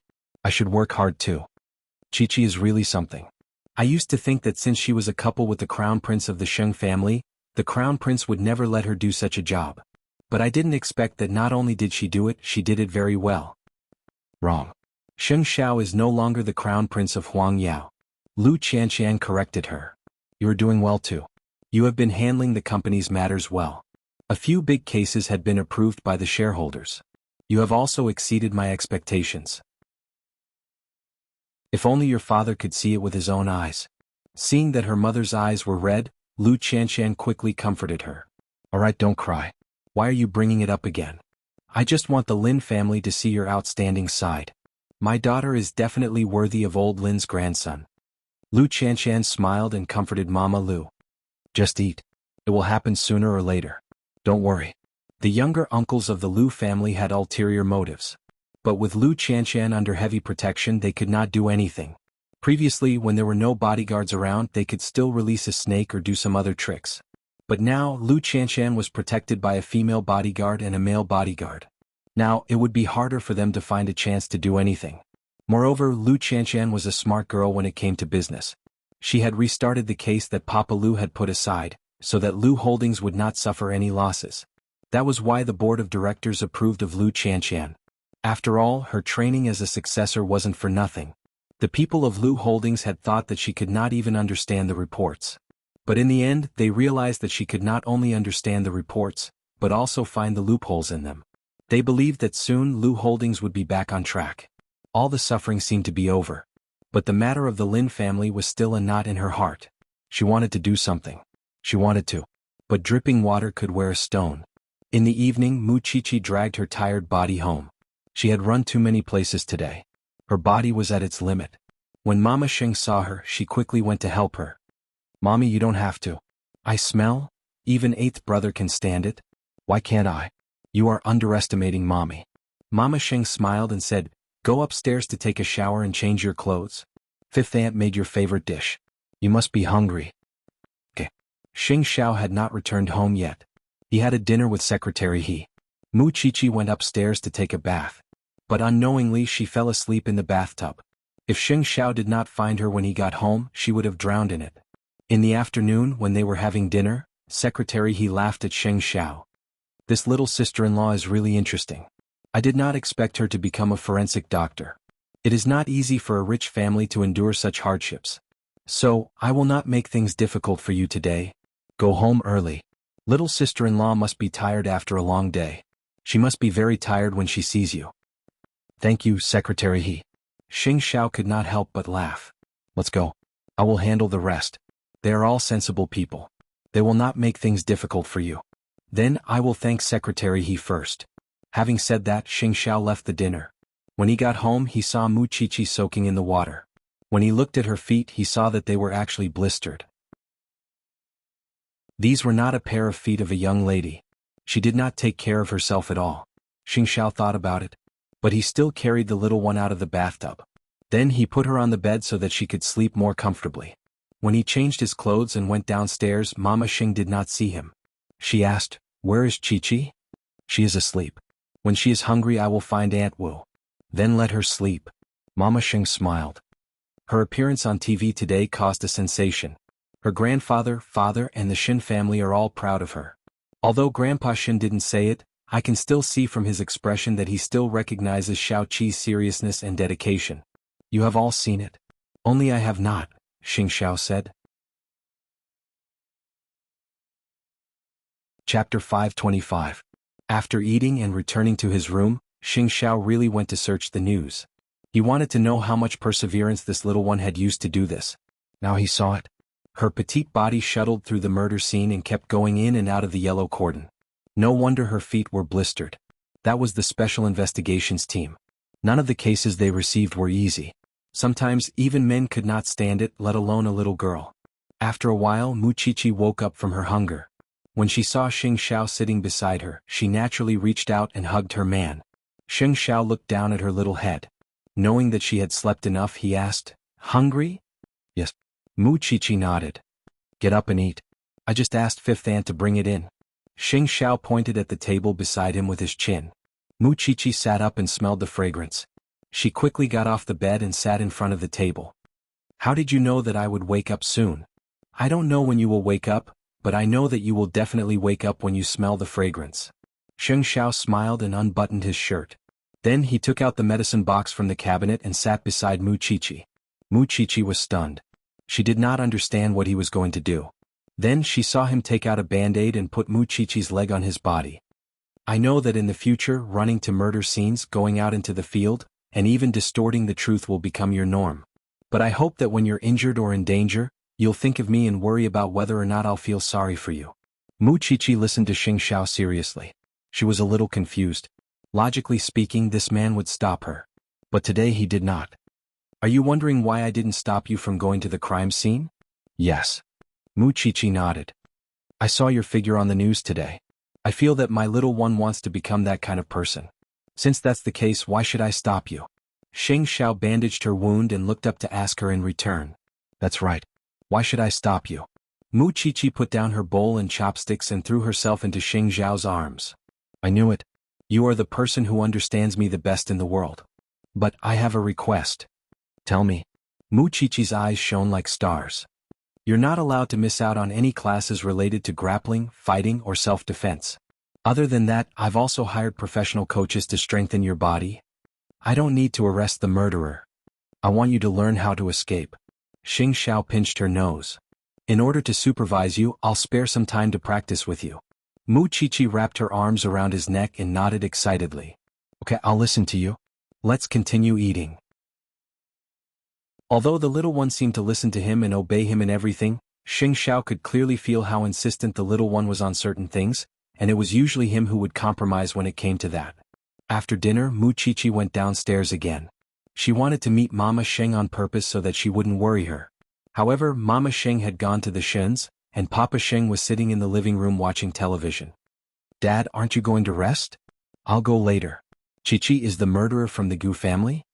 Mu Qiqi was surprised that Papa Xing would care about the result. She smiled and said, "I'm not sure yet." "Then be careful when you go out." "Okay." Mu Qiqi was very touched. Although Papa Xing rarely expressed his concern for her at home, she knew that her father-in-law was really worried about her safety. The next morning, Mu Qiqi went to school. However, she received a call from the professor halfway. "We found the tire marks you found yesterday. It's a blue mini truck. The police have checked the car's owner through the surveillance cameras, but the license plate is fake. So, the people in the team searched for the car through the surveillance cameras. Good Lord, after one night they finally found the location where the car was parked. It was actually near the victim's house." "So, have you found the owner of the car?" Mu Qiqi asked with concern. "The team has been checking the road with the surveillance cameras. They saw the driver of the car but they can't confirm his identity yet. But Chichi, you've done a great job this time. Then, Professor, please tell me when you found the murderer. I will. Although the professor did not say it, he was much more relaxed than 2 days ago. By the way, the victim's tissue and phone were found in the trash can nearby. It's a low-end residential area with a poor environment. It's lucky that the trash hasn't been cleaned for a few days. But unfortunately, the phone is completely broken. It seemed that the murderer was very close. So, it has nothing to do with the person from the Gu family? Xing Xiao asked Mu Chichi when he saw her hang up the phone. Not really. Mu Chichi answered seriously. The Gu family seaside amusement park is not allowed to enter unless it's their own construction workers. So, why did the murderer commit the crime there? Even if the murderer is not Huatsong, he must be related to him. That's what I think. Xing Xiao smiled when he heard that. He looked handsome. Forensic Dr. Mu, you're very confident. Not at all. It's all thanks to my dear fiancé's guidance. Then do you remember what day it will be 2 days later? Of course I remember. Mu Chichi snorted. You're underestimating me. No matter how important the investigation is, I'll always put your matter first. It'll never change. Xing Xiao hugged her and was finally satisfied. It was just that Mu Chichi's appearance on the news yesterday made her a reputable person in the forensic science department. Feng Shanshan could not help but snort when she saw her. Didn't I ask you to deal with Huatsong yesterday? You even went to the scene. The professor said he needed help, so I went. At least you're useful. I know the progress. Feng Shanshan did not continue to be jealous. We'll probably get the result tonight. Do you have any suspects in mind? The direct murderer is definitely not Huakang. The professor said that the murderer parked the car near the victim's house. I think we can think of it as an acquaintance. I think we can interrogate the victim's best friend. The victim has no relatives in the world. She only has a best friend. The police believe whatever she says. Anyway, she's sure that the victim won't say anything. Unfortunately. Chapter 526. At the same time, the Gu family was trying their best to salvage the situation. For example, they admitted their mistake publicly and promised to cooperate with the police in the investigation. But no matter what, the amusement park project could no longer continue. So, they put up a notice to stop the construction of all the facilities. Not only that, they also hoped that the workers would not leave for the time being so that they could cooperate with the investigation. Everyone knew how much money the Gu family had invested in this project. Now that the project could no longer proceed because of the murder case, it affected the interests of the shareholders and investors. So, Mama Gu could no longer hold the fort in Gu Corporation. Seeing this situation, Gu Ziling's confidence was getting weaker and weaker. Recently, she just stayed in her room and did not even bother to see the Sheng family. During dinner, Grandpa Sheng looked at the empty seat and asked Sheng Kai, "Is Ziling not feeling well? Why is she not coming out for dinner?" She is worried and sad because of what happened in her family. So, she can't come out for dinner with Grandpa, explained Sheng Kai. Sai, the amusement park project might directly drag down the Gu family. I don't want her to go back because I want her to be less affected. She must understand Grandpa's painstaking efforts. I don't know if second sister-in-law understands Grandpa's painstaking efforts. But I think you don't understand my painstaking efforts. Sheng Bowen took the opportunity to say to Sheng Kai, at this critical moment, you still want to increase the investment in Tiffany and Company. I really don't understand. Are you gambling with Huang Yao? We had a meeting in the company for a few hours and there was no result. Are you still going to quarrel with me when you go home? Third brother, you should know that I am the decision maker. Sheng Bowen shrugged. Second brother, I don't care what your company does. But you must not fill the bottomless pit of the Gu family. Do you hear me? Yes. Sheng Kai quickly said. Then Grandpa Sheng got up and went back to his room. Now only Sheng Kai, Sheng Bowen and the others were left. Third brother, no matter what happens to the Gu family, at least you are not strong enough to shake my position as the crown prince. So, don't stir up trouble in front of Grandpa. Sheng Bowen wanted to say something, but Hu Ran stopped him. You'll know when second brother suffers. The two of you only think about letting Huang Yao suffer losses all day long. Traitors. Having said that, Sheng Kai got up from his chair and left the dining room. Sheng Bowen looked at Hu Ran and then at sixth brother, who was eating quietly. How he wished he could be as free as sixth brother. Third brother, it wasn't easy for me to come back for a meal. Don't look at me like that. Clearly, sixth brother did not want to get involved in their fight. You agree with second brother? I think second brother has his reasons. With that, sixth brother lowered his head and focused on his meal. Hu Ran nudged his arm, signaling him not to be so serious. You've reminded him several times, but he doesn't take it seriously. He's the same as Gu Xiling, so there's nothing you can do. Gu Xiling is about to lose her support. Let's see second brother's reaction first. I don't know if Grandpa will keep a woman who has lost power or drive her away. At this moment, the criminal police unit was bustling with activity. After finding out the owner of the car, the police followed the clues and found the major suspect of the murder case. It was really the victim's best friend and her husband. When they realized that it was a double crime, the police brought the woman back to the station and began to interrogate her. They used many traps and finally found some clues from her mouth. It was not until the man was arrested that the woman realized that perhaps the matter could not be hidden anymore.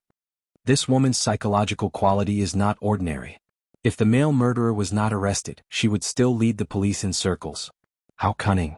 So, is everything clear? Mu Chichi asked the people in the team. Yes. Everything is clear. The victim is really pitiful. It turned out that the victim's best friend had always wanted a child, but she could not get pregnant because she had aborted too many times. In order to satisfy her husband's desire to have a child, she turned her criminal eyes on her best friend. Because she was familiar with everything about the victim, she also knew that she had escaped from a rich family and was alone. Their plan succeeded, and the victim successfully became pregnant. However, after the child was born, the victim found that the child had the same birthmark behind his ear as her best friend's husband. So she became suspicious and questioned her best friend. This vicious woman was afraid that the victim would call the police, so she schemed with her husband to kill the victim. So she took the child away and led the victim to the basement. Moreover, she kept using the child as a hostage to make the victim willingly suffer and not resist. The poor victim thought that the vicious couple would let the child go, so she was tortured to death. But in the end, the child was not saved. At that time, how could the murderer stay to attract suspicion? Then, the couple used the excuse of transporting construction waste to transport the body in a truck. Finally, they threw the body into the well and carefully cleaned up the scene so that the police would not find any clues. Pulled out fingernails and gouged out eyes. The fingernails might have left evidence of the suspect. As for the eyes, it was because the vicious woman still felt sorry for her best friend. She was afraid to look into the victim's eyes, so, the police officer explained. The murderer has finally been caught. Chichi, you have done a great job. But this matter is not completely over, right? Mu Chichi asked. The police officer looked at Mu Chichi in disbelief and smiled. If not for your age, I would have thought that you have been in the police station for many years. You are so experienced.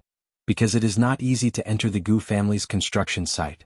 There are so many workers and it is impossible not to be discovered. The police officer pointed at Mu Chichi and praised her. Smart. That scumbag Huatsong is not as innocent as he looks. According to the murderer, Huatsong and his wife found out the first time he met the victim in the restaurant. Later, the murderer met Huatsong and told him that the victim planned to extort money from Huatsong as his ex-wife.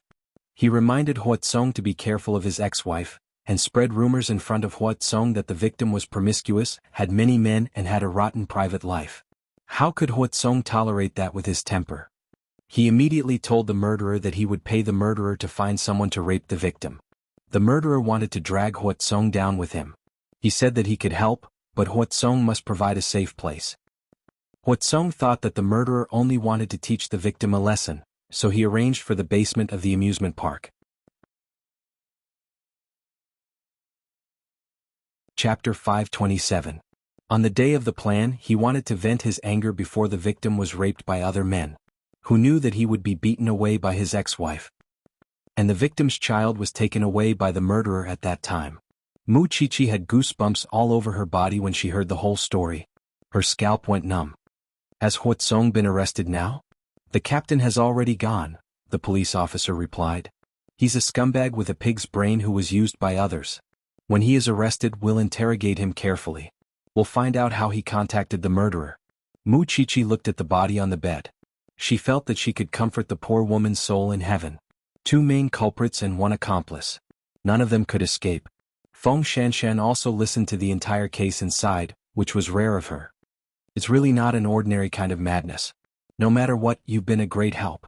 You've been involved in this case from the beginning to the end. How do you feel now? I just feel disgusted. Although I can comfort the victim, I want to vomit when I think of the cunning faces of the three people, Muchichi replied. You'll get used to it. The professor persuaded her.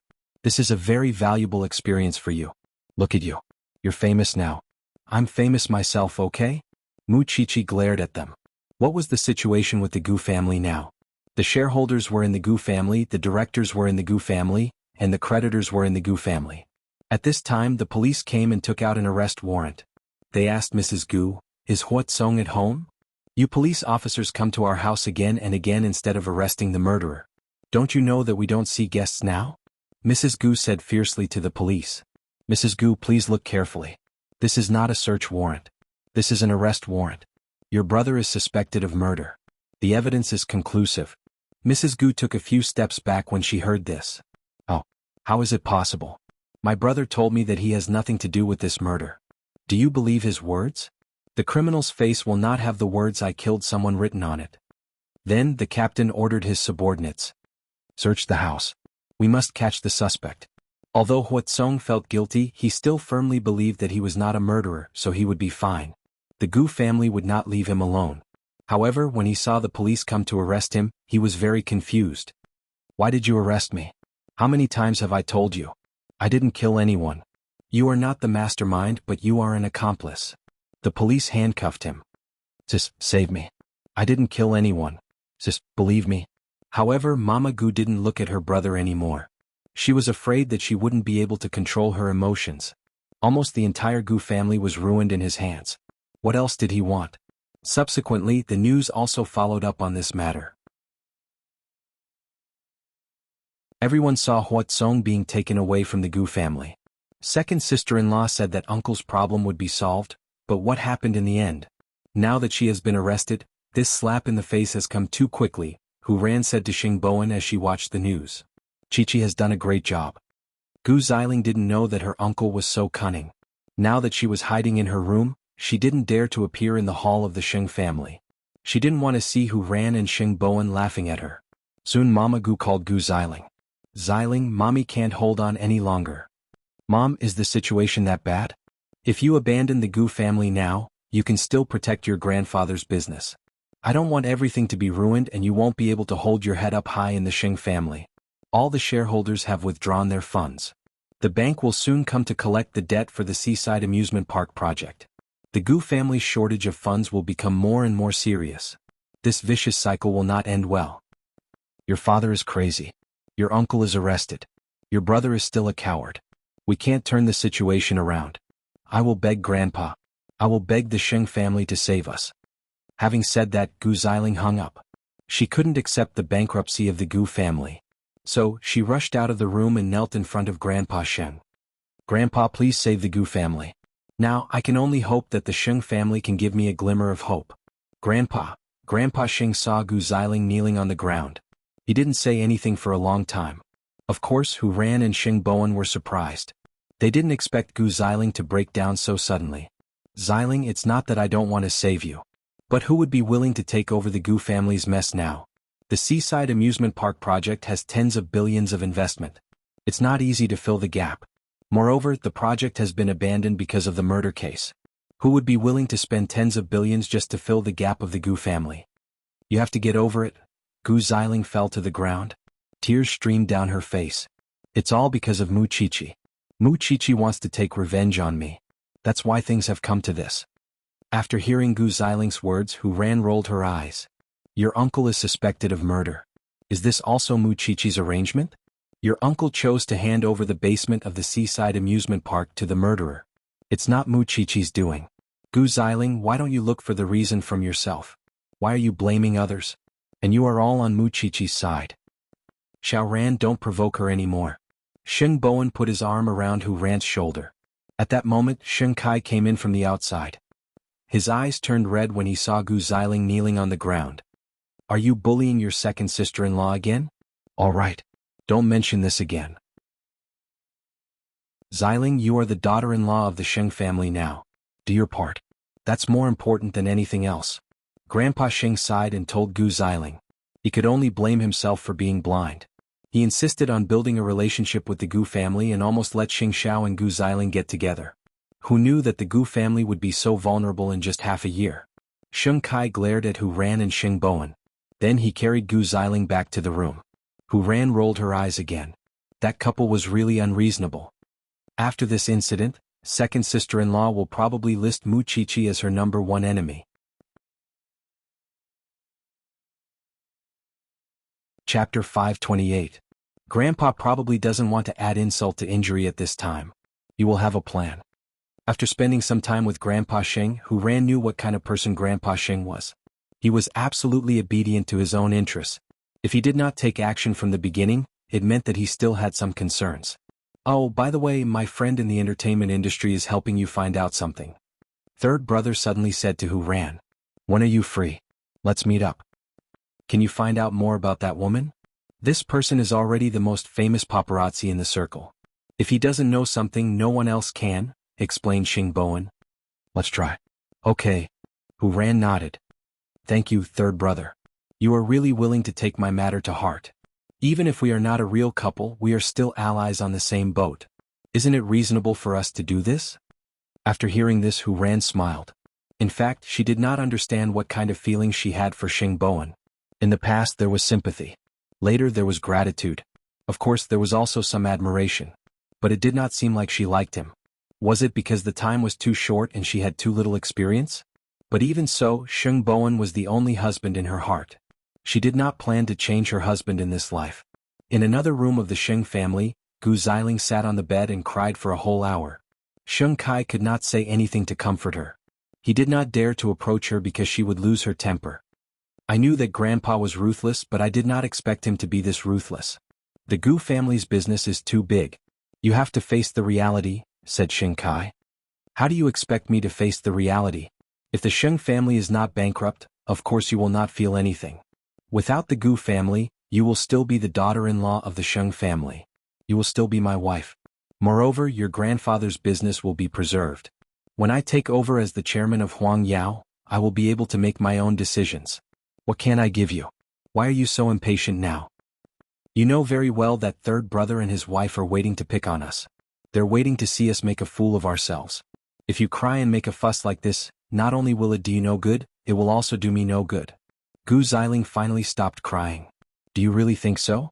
A few days ago, although we did have a disagreement, you are my legally wedded wife.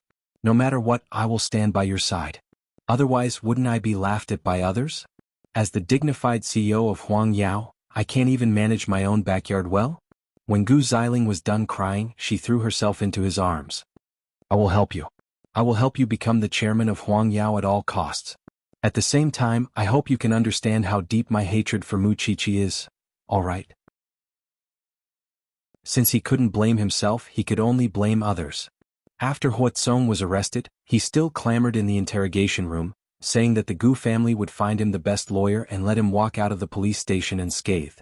However, the interrogating policeman told him realistically, because of you, Gu's is going to go bankrupt soon. You have no other way out but to admit your guilt. I didn't kill anyone. You didn't kill anyone directly, but you provided assistance to the murderer. So you are an accomplice. How can you bear to do that to a woman you have slept with for so many years? That bitch. She made me a joke. I just wanted to teach her a lesson. The policeman couldn't bear it anymore. He slammed the table. Do you know how long the sentence is for an accomplice who threatens and causes death? At least 8 years. And in this case there is 1 corpse, 2 lives and a baby. If you still refuse to confess, you will be skinned after 15 years. Think about it carefully.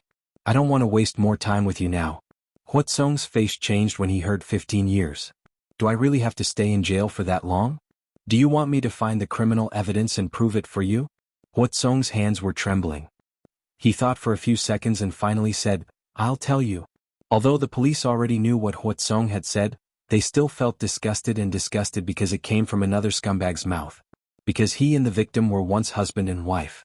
The forensics lab let Mu Qiqi rest at home for 2 days to help solve the case. Moreover, it was the weekend soon, so Mu Qiqi and Lu Qianshan agreed to have dinner together. The little bride that people talked about enthusiastically in the past had now become a capable and experienced female forensic doctor. Lu Qianshan gave Mu Qiqi a thumbs up when she saw her. Think about it. You were a coward when you transferred to Eton 2 or 3 years ago. People thought you were easy to bully. But now you are someone who can dissect corpses anytime. You too? You've changed. Big Xiao, I can't offend you now or I won't get a free meal. Lu Qianshan pointed at Mu Qiqi and smiled. They were chatting happily when a figure passing by the door caught Lu Qianshan's attention. What are you looking at? The woman who just passed by seems to be Lin Mu An's aunt. You've seen the Lin family? I've seen them in photos. Sometimes I want to live in peace with them. Lu Qianshan stood up. Qiqi, I'll go take a look. I feel something is wrong. Let's go together. After saying that, the two of them chased after him.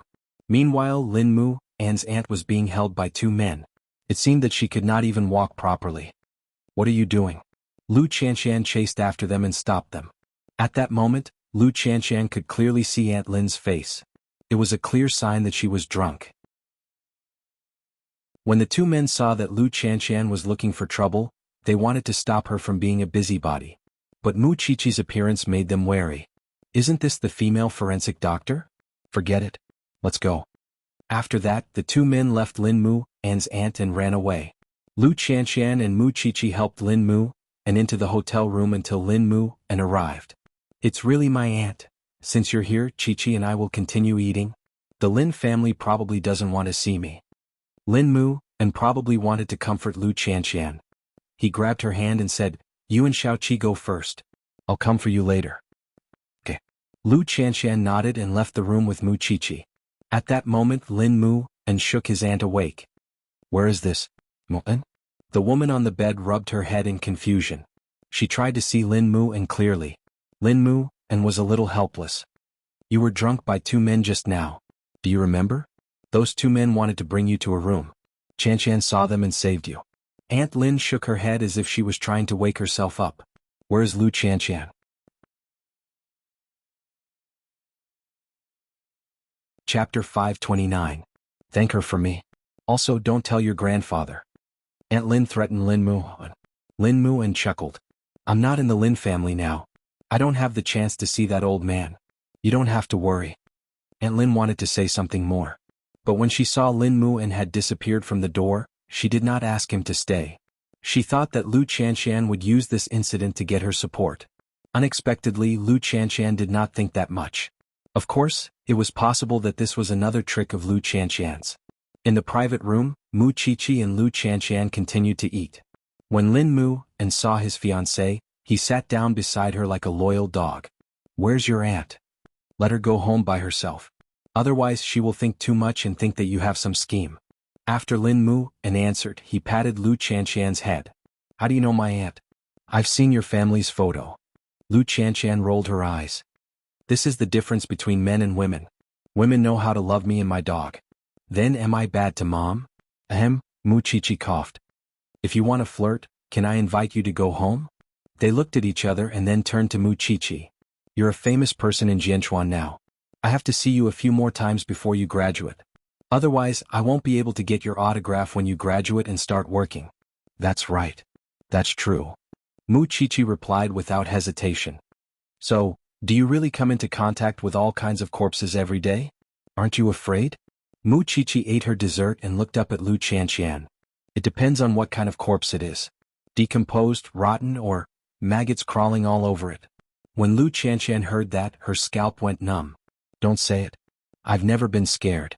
Only a case last time. I was so scared that I got sick for a day. Lu Qianshan quickly covered her ears. If you say it again, I won't be able to eat anymore. As my friend, you have to get used to it.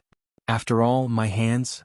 Lu Qianshan subconsciously looked at Mu Qiqi's hand and immediately imagined her holding a scalpel. Xiaoqi stopped teasing her. I don't think she'll be able to sleep tonight. It's your birthday the day after tomorrow. How are you going to celebrate it? Mu Qiqi glanced at him and answered, Get married abroad.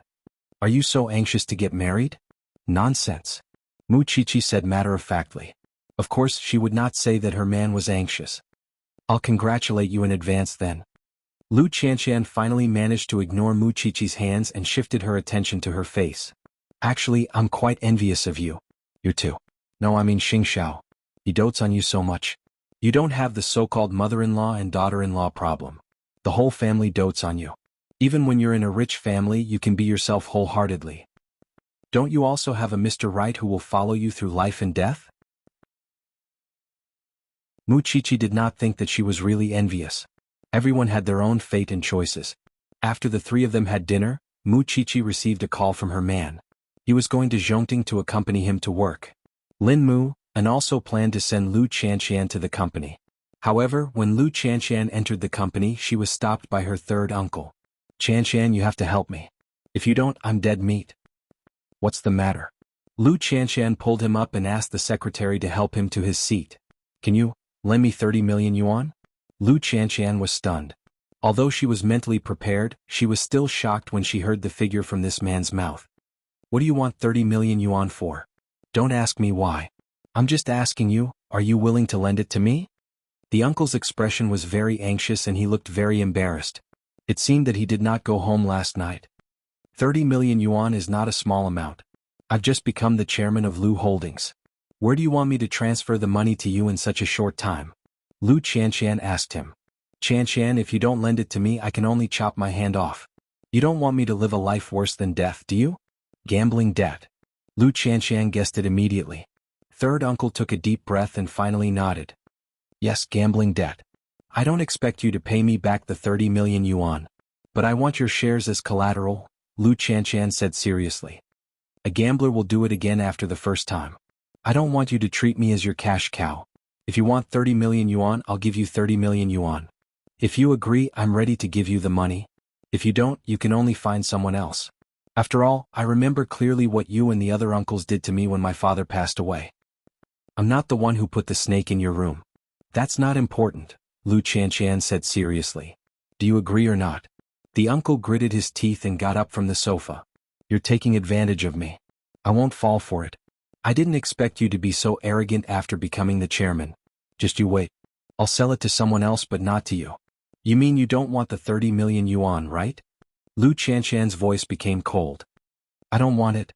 After saying that, the uncle rushed out of the door. He was probably going to look for his next target. Lu Qianqian took a deep breath and said to the secretary, send someone to follow him. If anything happens, call the police immediately.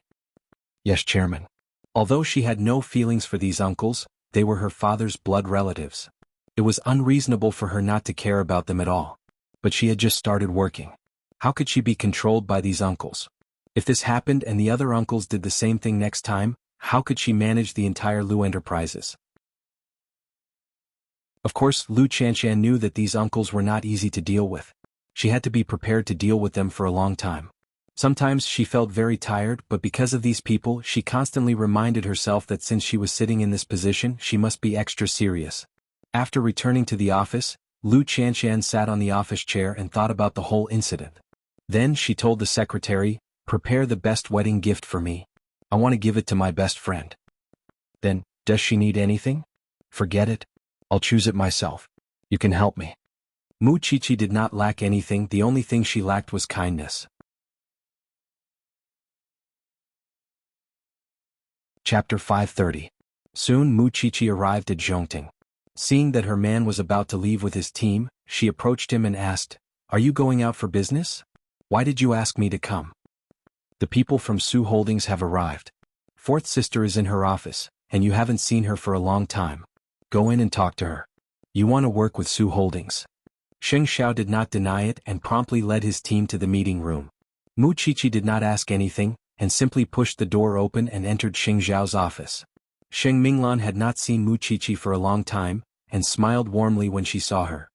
You are now a celebrity in our family. Fourth sister, are you going to mock me too? I didn't really help much in this case. It's only because of my identity that I caused such a stir. You know that. Muchichi sat down beside Sheng Minglan. Is Jingyun here too? Yes. He's leading Su Holdings' team. I'm suddenly curious what kind of sparks would fly between them if they stand on different sides. Isn't that simple? We'll know when we peak. Muchichi smiled. Sheng Xiao had always been successful in the business world, but half of the credit went to Jingyun.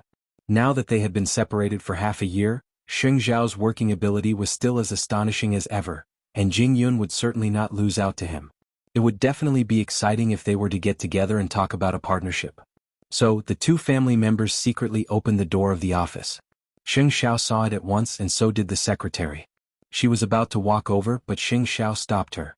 The secretary smiled and told Sheng Xiao, I'm going to get chairs for the two ladies. After all, Xing Xiao had once said that Mu Qiqi came first in everything. No matter how stupid the secretary was, she would never not know that she was his CEO's favorite. And since she was his favorite, he certainly had to serve her well. Go. Soon, the two ladies entered the meeting room openly, and sat in an inconspicuous corner. Meanwhile, Xing Xiao was sitting at the head of the table while Jing Yun sat on the other side. It was a representation of their position and position. Although Su Enterprise is a large enterprise, it hasn't been long since we returned to Jianchuan. If you can't come up with the best plan to convince me, then I won't give you face just because we're old acquaintances. Jing Yun smiled and had his secretary put the documents in front of Xing Xiao. I've already looked through the information. Although it's 9 out of 10, it's still not perfect for me. I'm all ears, Jing Yun said.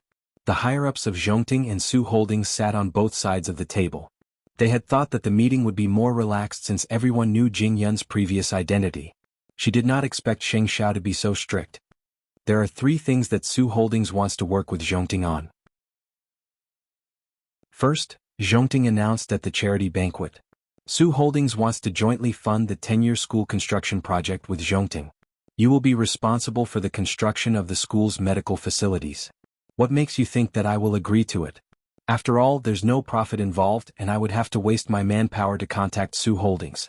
Secondly, Su Holdings is in the medical field and I want to set up a special research institute. On this point, we coincidentally have the same goal. Your goal is to open up a channel for the military, and I want you to provide technology and talents. This sounds like a win-win situation, but what if you manage to open up a channel for the military and bypass me to negotiate with them? Wouldn't I be nurturing a tiger? Third, there are so many medical companies out there and you don't have enough of an advantage. I could choose Su Holdings or someone else. What do you think, Chief Su? Mu Qiqi looked at her man. So, this man was so indifferent when he was on the negotiating table. Even Jing Yun of the past would not give way. Of course, you would be underestimating Jing Yun if you think that would stump him. As Chief Xing said, firstly, we want to be responsible for the construction of the school's medical facilities, and achieve a win-win situation with Zhongting. That's why we are not implicated in terms of profit. Of course, Zhongting does not need such an extra step now that it has grown so much, but Su Holdings does not need to use Su Holdings' name for the medical facilities, and Zhongting can enjoy that reputation alone. Secondly, the talents needed to establish a special research center are the best, and the technology is exclusive to Su Holdings. Shouldn't Chief Xing be happy to enjoy such a huge discount just by being a middleman? After all, I could find another way without you. Thirdly, it's true that Su Holdings does not have any advantage except for their deep pockets. But Su Holdings' greatest potential is not the cutting-edge research center, but me. Mu Qiqi breathed a sigh of relief at Jing Yun's words. It's really exciting to see the two of them go back and forth. I'm shocked too, Xing Minglan said. Still, from their point of view, it does seem that they should go head-to-head like this. Then who do you think won and who lost? On the surface it looks like they are evenly matched, but the truth is that 8th brother won. Jing Yun is a little shameless, especially the last one, Xing Minglan said with a smile.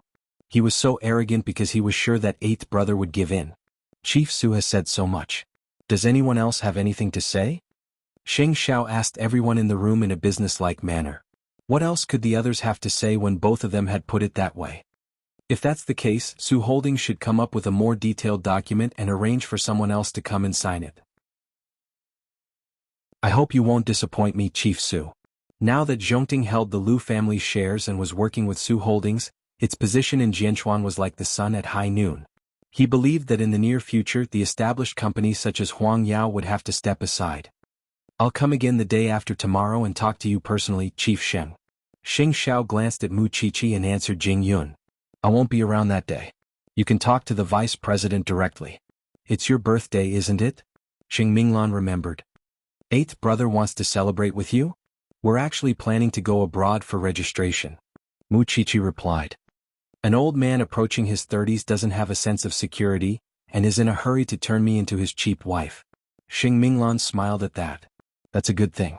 8th brother dotes on you, and I heard from Jing Yun that half of the reason 8th brother wants to set up that research institute is because you're a forensic doctor. Xiaoqi, 8th brother would only be complete with you by his side. I'm really happy for both of you. Perhaps his greatest wish is for you to live happily and freely for the rest of your life.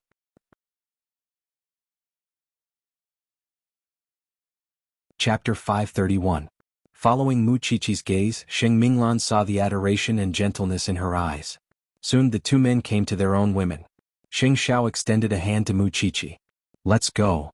"Congratulations," Sheng Minglan said, leaning into his arms. Sheng Minglan leaned into Jing Yun's embrace and told them, "You must inform them about the wedding as soon as possible."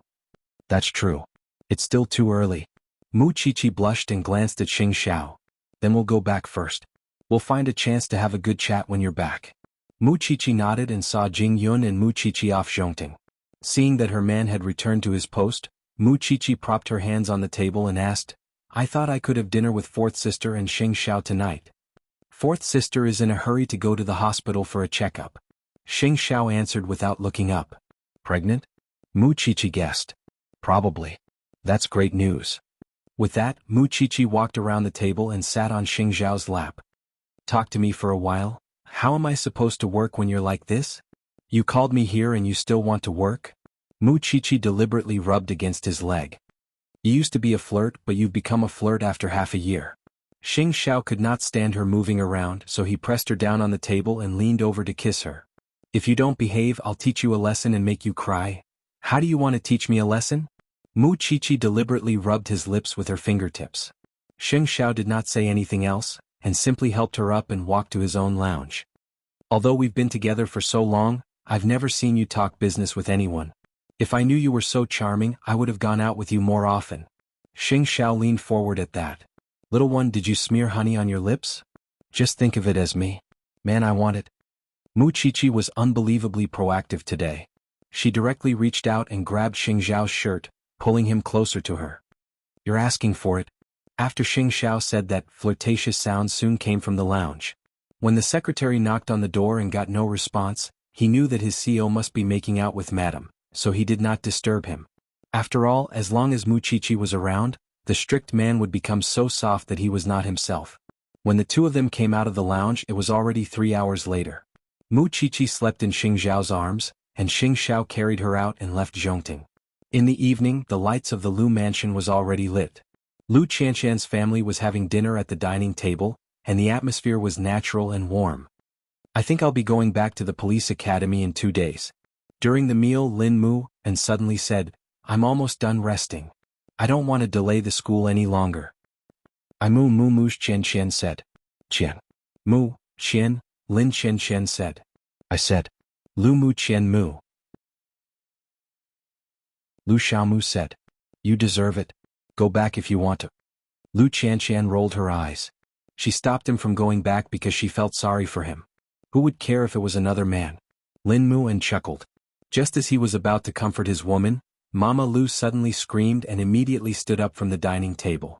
Lu Qianshan's third uncle rushed into the living room, covered in blood. Mama Lu paled in fright. "Qian Qian, save me. Save me." Lu Qianshan looked closely and found that her third uncle's left hand was gone. Blood was flowing out of the wound. Lin Mu and quickly shielded the mother and daughter and shouted at the bodyguards. "What are you doing? Don't you know when you let him in?" The bodyguards rushed forward and held the man's body, but blood was everywhere. "Qian Qian, you have to save me. They really cut off my hand." "Qian Qian, Mom, go back to your room. I'll take care of this." Lu Qianshan quickly pushed Mama Lu into the room. "Can you do it?" Mama Lu was a little dizzy. "Muan is here. The bodyguards are here too. It'll be fine." Lu Qianshan quickly comforted her mother. After Mama Lu left, Lu Qianshan went to get the first aid box. "We have to stop the bleeding first. Otherwise, the consequences will be unimaginable if he loses too much blood. Give them the box. They know how to do it." Lin Mu and reminded Lu Qianshan to pass the box to the bodyguards. "Young Master Lin, we didn't let him in on purpose. He has the key. The debt collectors are outside now. We stopped them just now." After listening to the bodyguards, Lin Mu and walked to the window and looked downstairs. He saw 10 men in black with all kinds of weapons in their hands. How did these people get in? Lu Qianshan was puzzled. "Look at them. Even the security guards don't dare to stop them," Lin Mu and replied. "Don't worry. The police will be here soon." "Qian Qian, save me. They will really kill me. Save me." Lu Qianshan looked at her third uncle. He looked so ferocious and bloody. She really couldn't calm down. Lin Mu and saw this and quickly said to her, "Go in and accompany Mom. I'll take care of this." Can you? Are you looking down on your man? After saying that, Lin Mu and pushed Lu Chanshan into the room. Lin Mu and still didn't know that his third uncle had already looked for Lu Chanshan. He just squatted in front of him and said, "Calm down first. You're safe for now." "I won't be safe. These people won't leave until they get 30 million yuan. Niece, son-in-law, help me. Let's call the police." What a joke. 30 million yuan. When Chanshan was in trouble, this group of uncles had many ideas about Chanshan. Now that they were in trouble, they only knew to come here. "No, you can't call the police. You can't. If he called the police, then the police would find out about their gambling. Then they would kill him." "I cannot call the police. But you must calm down and get treatment first. Son-in-law, I beg you. Give them 30 million yuan. Otherwise they might really kill me. I beg you. Let them bandage your wound first. I'll go in and discuss with Chanshan." After saying that, Lin Mu and signaled the bodyguards to keep a close eye on him. He didn't want to make any mistakes. He also didn't want this man to scare the mother and daughter in the room. Then Lin Mu and got up and entered the room where the mother and daughter were. "How is it?" "He wants 30 million yuan. He already came to me once during the day. I asked him to use his shares as collateral, but he didn't agree." Lu Chanshan said to Lin Mu, "Gambling will happen again if it happens once. How can I give it to him for nothing?"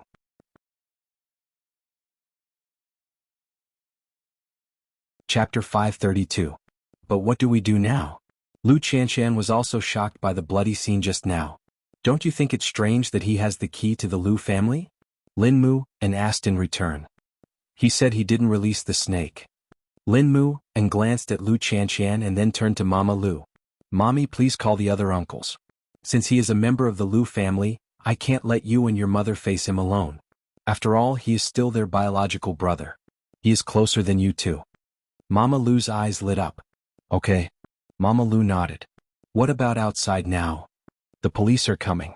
Those people won't stay long." Third uncle, on the other hand, is emotionally unstable. He might be pretending to be crazy. I'll go out and deal with him. You and your daughter stay here until the other uncles come. Lu Chanshan grabbed Lin Mu An's arm. "Will you be okay? Don't worry. Since I'm the only man in the family, I'll certainly protect you." With that, Lin Mu and patted Lu Chanshan's head and went out. In the living room, third uncle of the Lu family had calmed down a little. He was sitting on the sofa covered in blood. But he still looked terrified, like a bird startled by the mere twang of a bough. "How is it? What did Chanshan say?" "Don't panic. The people downstairs have left," Lin Muan said. "Chanshan is making a call to see where she can get $30 million. Can you tell me why you have the key to the Lu family, third uncle?" "It's not just me. The other uncles of the Lu family all have it," third uncle said. "I really didn't release the snake. It's the youngest." "What a despicable way to deal with two women," Lin Muan snorted. Third uncle thought that Lu Chanshan was really raising money for him. But he didn't know that the other uncles came quickly after hearing the news. They entered the Lu family's house one after another, which made third uncle very embarrassed. "Why didn't you inform them? They are your brothers. Shouldn't you inform them when you've done something bad? Are you trying to bully Chanshan and her daughter just because they are women?" The others were also a little uncomfortable when they saw the blood on the floor. Before they sat down, they thought that this man had come to Lu Chanshan's house to commit murder. Then Lu Chanshan and her mother came out of the room, and they breathed a sigh of relief. If there was any big news, it would not be good for Lu Enterprises. "The reason why I called you over at this time is that I need to discuss with you about third uncle's debt of 30 million yuan. Lu Chanshan explained to the puzzled people. "Third uncle wants us to save him. Do you have any objections?" "No, third bro likes to gamble. What does that have to do with us?" Second bro said, "If he's being chased after, do we have to clean up his mess?" Second uncle, "You saw it too. Third uncle's hand is gone. As his brother, are you really going to leave him to die? You are the chairman of Lu Enterprises. How can I be in charge of this matter? Now you recognize me as the chairman." Lu Chanshan snorted coldly. 30 million isn't a lot of money for you, uncles. You can find a beautiful mistress outside and give her more than 30 million. Chanshan, the money is our own. How we use it is our own business. I just don't want to spend money on this gambler. You can't do anything about it, right? What about uncle? Are you going to leave him to die too? If you agree, we will each give 10 million yuan to help third uncle through this difficult time. What do you think? Lu Chanshan turned around and asked the youngest. Little uncle of the Lu family was the most scheming. But faced with such a situation he could only say, when Big Brother was still around we were like our father. Indeed we should be united. But now that Big Brother is gone, I think it's better for us to live our own lives. Besides, we don't know what kind of person third brother has offended this time. If he goes to gamble again, what should we do? We have families too. We can't keep supporting him, can we? In the end they were not willing to take out the money, even if it was 10 million yuan. When third uncle heard this, he glared at them angrily. You two are worse than beasts. If you make me angry I will expose all the dirty things you have done to the media. Go ahead. You're the one being chased by the creditor spider. Everyone's focus will only be on you. If you really want to make a big deal out of this, Chanshan will be the first to object. Wouldn't that be a disgrace to Lu Enterprises? Third uncle was speechless when he heard what youngest uncle Lu said. Alright, I know your attitude. Since everyone is here today, let's make things clear. It's fine if you don't want to save third uncle today. I won't force you. But if you are in trouble in the future, don't blame me for not reminding you. You won't get our help either. We don't need it. Second uncle smiled firmly. Alright then. You can leave.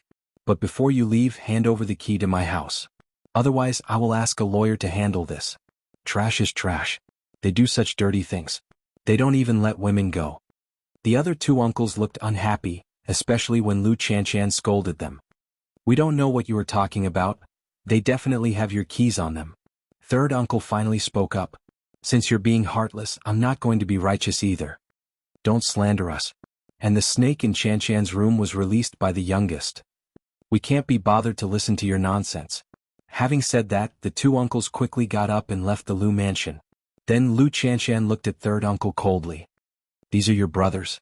They are all shameless people. I didn't count on them in the first place. Third uncle said in despair. I know that you don't want to help me. But I have nowhere to go. There's no other way. I'm still going to say the same thing. If you want $30 million, I can give it to you. But I want the shares in your hands as collateral. $30 million isn't much, so you don't have to be so nervous. I just want you to know that I paid a price for this money. If you want to gamble again, you should think it through. After hearing what Lu Chanshan said, third uncle finally nodded. I promise you. If you said that earlier, your hand wouldn't be like this. The bodyguards will accompany you to the hospital later. They will ensure your safety tonight. Come back tomorrow to sign the papers and get the money. All right. Third uncle finally compromised with Lu Chanshan.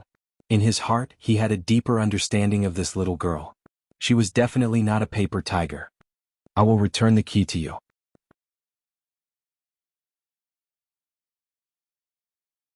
Chapter 533.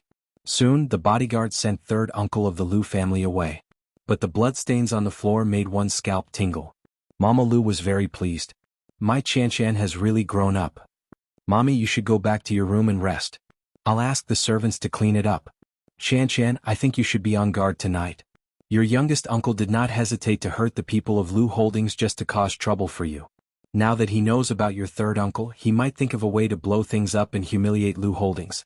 Then, the board of directors will make things difficult for you. Mama Lu felt that it made sense. Chanshan, I also think that we should be on guard. If he really does something unusual, we can fight back or even pull him out. Okay, I know. I'll ask my secretary to inform the media to block any news related to Lu Holdings and track down the person who released the news. Okay, I'll contact the people who changed the locks. Lin Mu, and also said. He had planned to go back to the police academy tonight, but now it seemed that both mother and daughter were frightened. So he would go back tomorrow. It was already 11 at night when everything was settled. When Lin Mu and returned to his room, Lu Chanshan had already taken a shower and was lying on the bed. Then Lin Mu and washed up and hugged Lu Chanshan in his arms. Don't be afraid. I'm here. I know. Lu Chanshan hugged Lin Mu and tightly. But I still feel scared when I think of what happened in the afternoon, especially when I think of third uncle's wound. It's so bloody that my scalp tingles. Lisa will be here when I'm not around. Don't worry. I'm just thinking that I can't even stand such a scene. How did Chi-Chi endure it?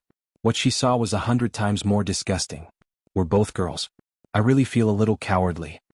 After hearing this, Lin Mu and laughed. Is she an ordinary person? It's a miracle that she could subdue Xing Xiao. I won't be surprised no matter what she does in the future. We are just mortals. We should just enjoy the life of mortals. It's not just you. Even I feel uncomfortable. That's true. Seeing that Lu Qianshan was about to fall asleep, Lin moved and kissed her forehead. I'm going back to the police academy tomorrow. Are you really not going to do anything with me? I'm scared. I just want to sleep. All right then, go to sleep. Lin moved and did not force her. But at that moment, Lu Qianshan suddenly turned over and pressed herself on top of him. Lin moved and was shocked. What are you doing? Thinking about it, I'll eat you first, then sleep. During the days when Lin moved and was injured, Lu Qianshan was more proactive because his hands were not convenient. Lin moved and could only reach out and hold Lu Qianshan's waist. It was just that the posture of a woman on top would inevitably make a man feel dissatisfied. It was really uncomfortable when he was not in control of the rhythm. However, Lu Qianshan's blushing face was a different kind of charm. Thinking about it, it was actually not bad. The next morning, Mu Qiqi was praised in the school. At the same time, Gu Xiling accompanied Mama Gu to meet the lawyer for the final evaluation. Should they give it their all or should they apply for bankruptcy? Mama Gu did not blame anyone for what had happened to the Gu family. If she had found out earlier that her husband was under such heavy pressure, she would not have allowed her husband to become so schizophrenic. And her younger brother was now a murderer. If she had not spoiled him when they were young, things would not have turned out this way, and her younger brother's life would not have been ruined. However, Gu Xiling did not think so. Before Mu Qiqi appeared, the Gu family was fine. It had always been fine. This time it was Mu Qiqi who did not let it go. She wanted to take revenge on the charity banquet. So, Gu Xiling hated her very much. Mommy, one day I will make Mu Qiqi lose everything. After hearing that, Mama Gu was a little puzzled. What does this have to do with Mu Qiqi? If she did not work hard in the police station, the Gu family would not have ended up like this. Mama Gu looked at Gu Xiling in shock. Because she did not expect that her daughter would transfer her hatred to Mu Qiqi. No matter what, this matter was not Mu Qiqi's fault. Although she worked hard in the investigation, it was her duty to stand on the other side. Xiling, Mom, you don't have to worry about me. I'm doing well in the Sheng family. Now Akai is willing to believe me. And Grandpa Sheng will not dare to do anything to me. He will not dare to chase me out of the Sheng family. What? Mama Gu asked. Because Akai is infertile. If he chases me out, I will definitely not hide this matter for the Sheng family. Grandpa Sheng cannot afford to lose his face, Gu Xiling said. Then what about you? It is not a long-term solution to not have children. Don't worry. I will let Grandpa make the decision. Everything will be done according to his wishes. This was Gu Xiling's cleverness. Mama Gu nodded. You should know your limits. After all, you are Akai's wife. Don't make things irreversible because of this matter. After all, you still need to rely on him for the rest of your life. I know. However, not only was there the annoying Mu Qiqi outside, but there was also third brother and his wife in the Sheng family who always went against her. She had to think of a way to break up the relationship between the couple and make Hu Ran go back to the Hu family. When she went back to the Hu family, Hu Ran's stepmother would teach her a lesson. In the afternoon in Xingting University, Mu Qiqi went to the university to apply for leave. Because she was going abroad to register her marriage tomorrow. Although she appeared to be indifferent to Xing Zhao's suggestion, deep in her heart, she was still looking forward to it. You want to apply for leave again? What for? Feng Shanshan asked when she saw the approved leave slip. It's a private matter. Mu Qiqi did not say it clearly. That's great. After you leave, I will follow up the cases in the forensics laboratory. When the time comes, I will get some commendation. Feng Shanshan said sourly. You should leave for a few more days. Tiske. Mu Qiqi laughed. Why are you still saying one thing but what you mean? Are we really not friends? Who wants to be friends with you? Feng Shanshan snorted. If you have time, you should still go and have a relationship. You can't ruin your good school life because of a scumbag. There are still many men in this world for you to choose from. Mu Qiqi tried to persuade her. The professor said that an unmarried man is coming to the police station. Are you not interested at all?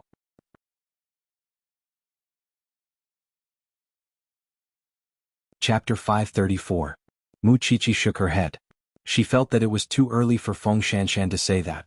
She might be slapped in the face when they meet tonight. Do whatever you want. Just don't tell me that you've fallen in love with her. Let's wait and see. Feng Shanshan was very confident. Mu Qiqi returned home in the evening and saw the Shen family in the living room. She smiled. Why are you all here? We are just going abroad to register. You don't have to come. You can't say that. Huang Yu held Mu Qiqi's hand and said, "You are the pearl of the Shin family. Your grandfather and father are proud of you. Even if the marriage certificate is only recognized abroad, you are still going to be eighth brother's wife. How can the family not come to see you off when your daughter is getting married?" "Second aunt, don't be too nice to me. Qiqi, come here." Shin Jianchuan sat on the sofa and waved at Mu Qiqi. Mu Qiqi walked over and sat beside Shin Jianchuan. "What's wrong, Dad?" Shin Jianchuan took out a brocade box from behind and placed it on Mu Qiqi's legs. "This is the wedding dress I prepared for you. I hope that I can see my daughter get married beautifully." Mu Qiqi opened the brocade box and saw a pure white gown with accessories inside. "Whether it's at home or abroad, we will recognize it when you get married. You can marry the person you like.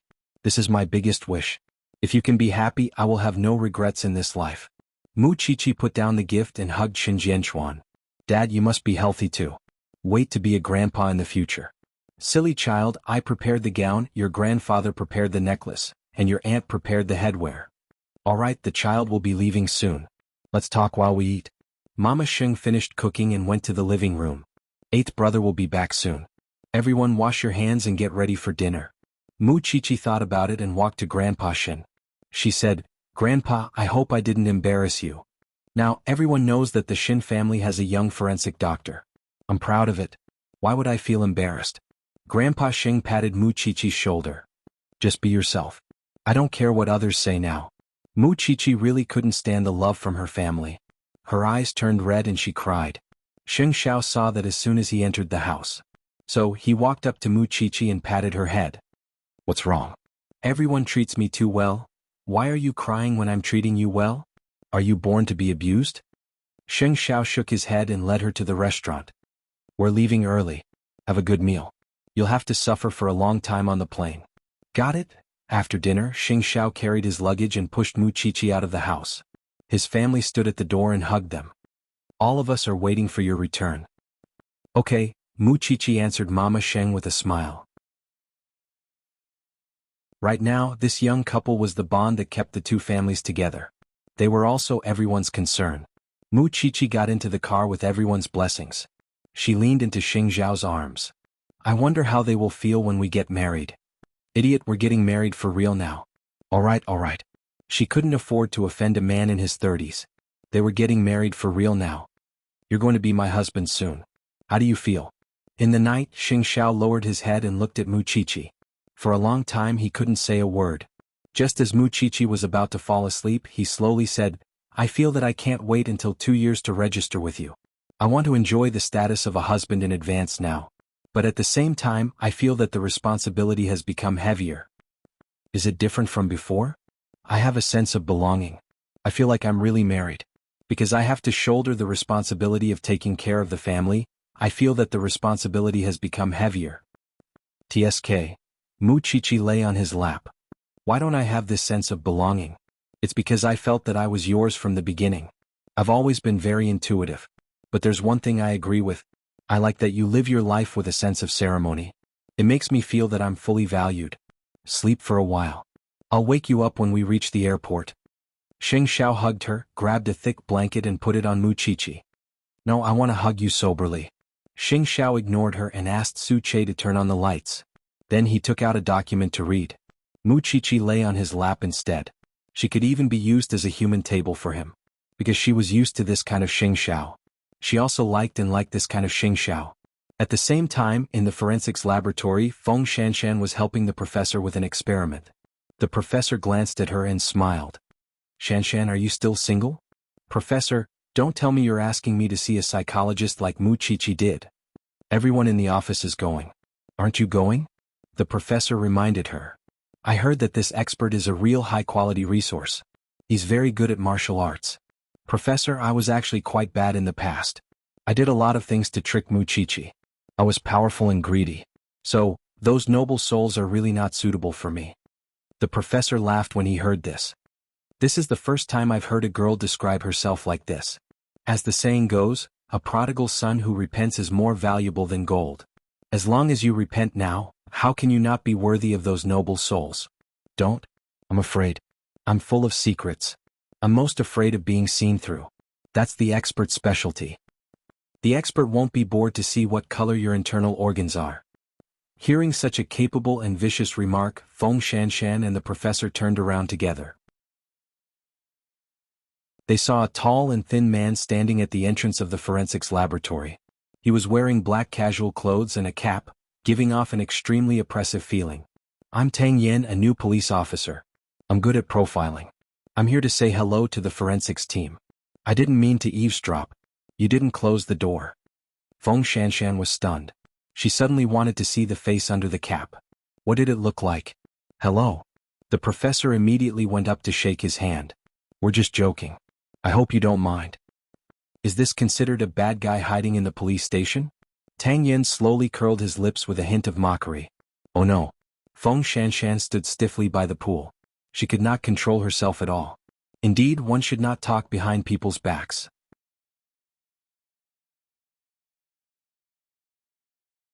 Chapter 535. Tang Yin smiled nonchalantly.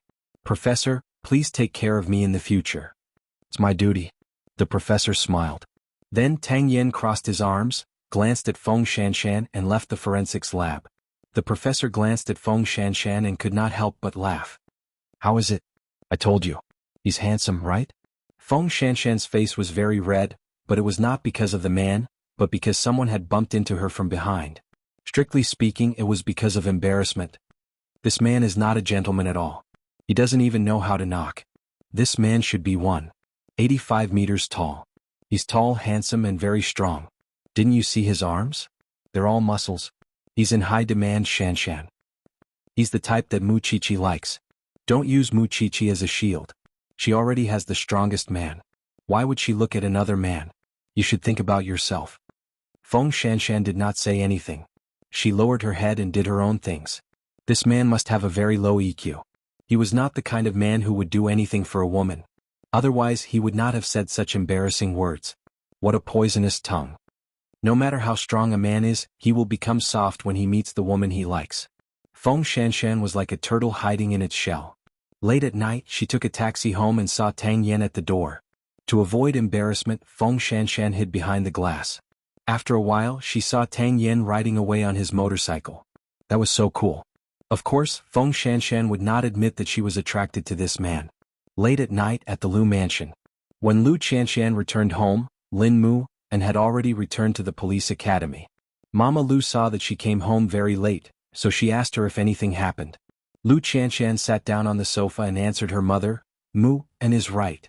Uncle really wanted to expose this matter, but the people we arranged to stop him. I have already informed the shareholders' meeting to be held tomorrow. It's time to clean up the rubbish.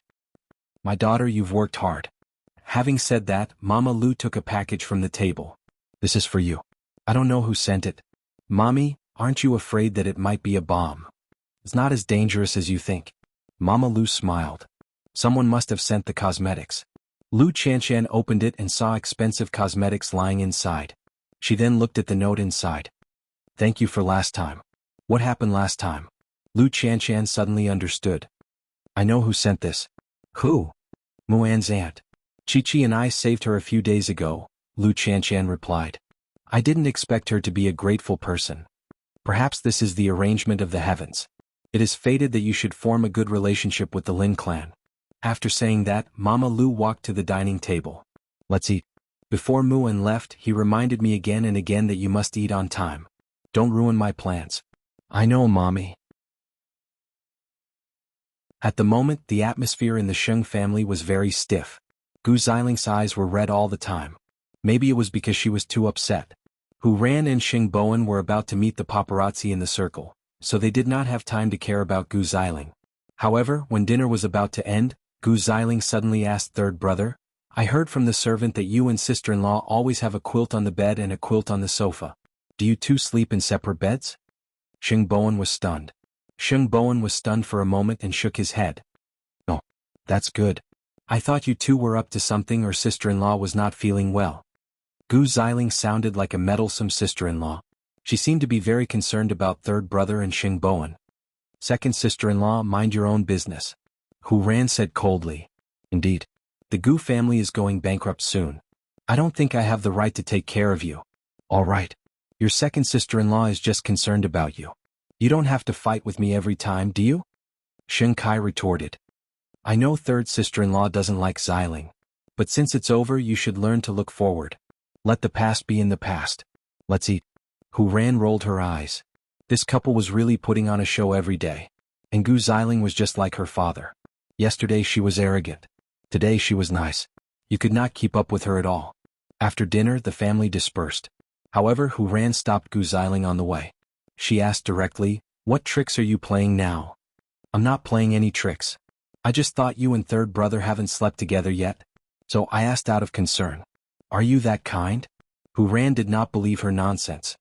If that's the case, don't tell me the two of you really haven't slept together? You know what I mean. Hu Ran glared at Gu Xiling.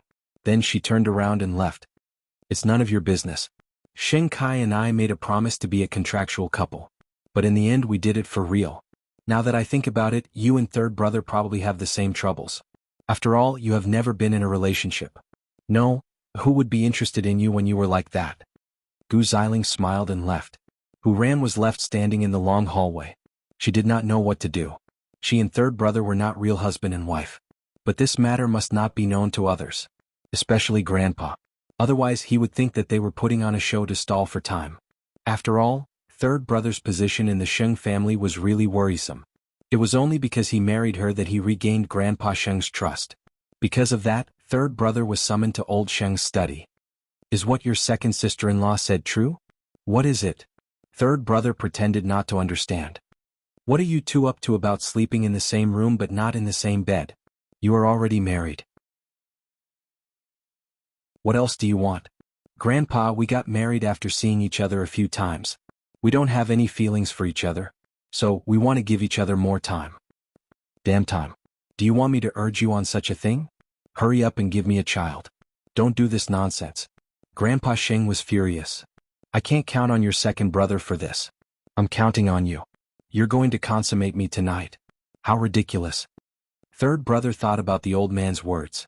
It sounded a little strange. Why couldn't he count on Sheng Kai? Moreover, what era was it now? Why were young people forced to sleep in the same bed?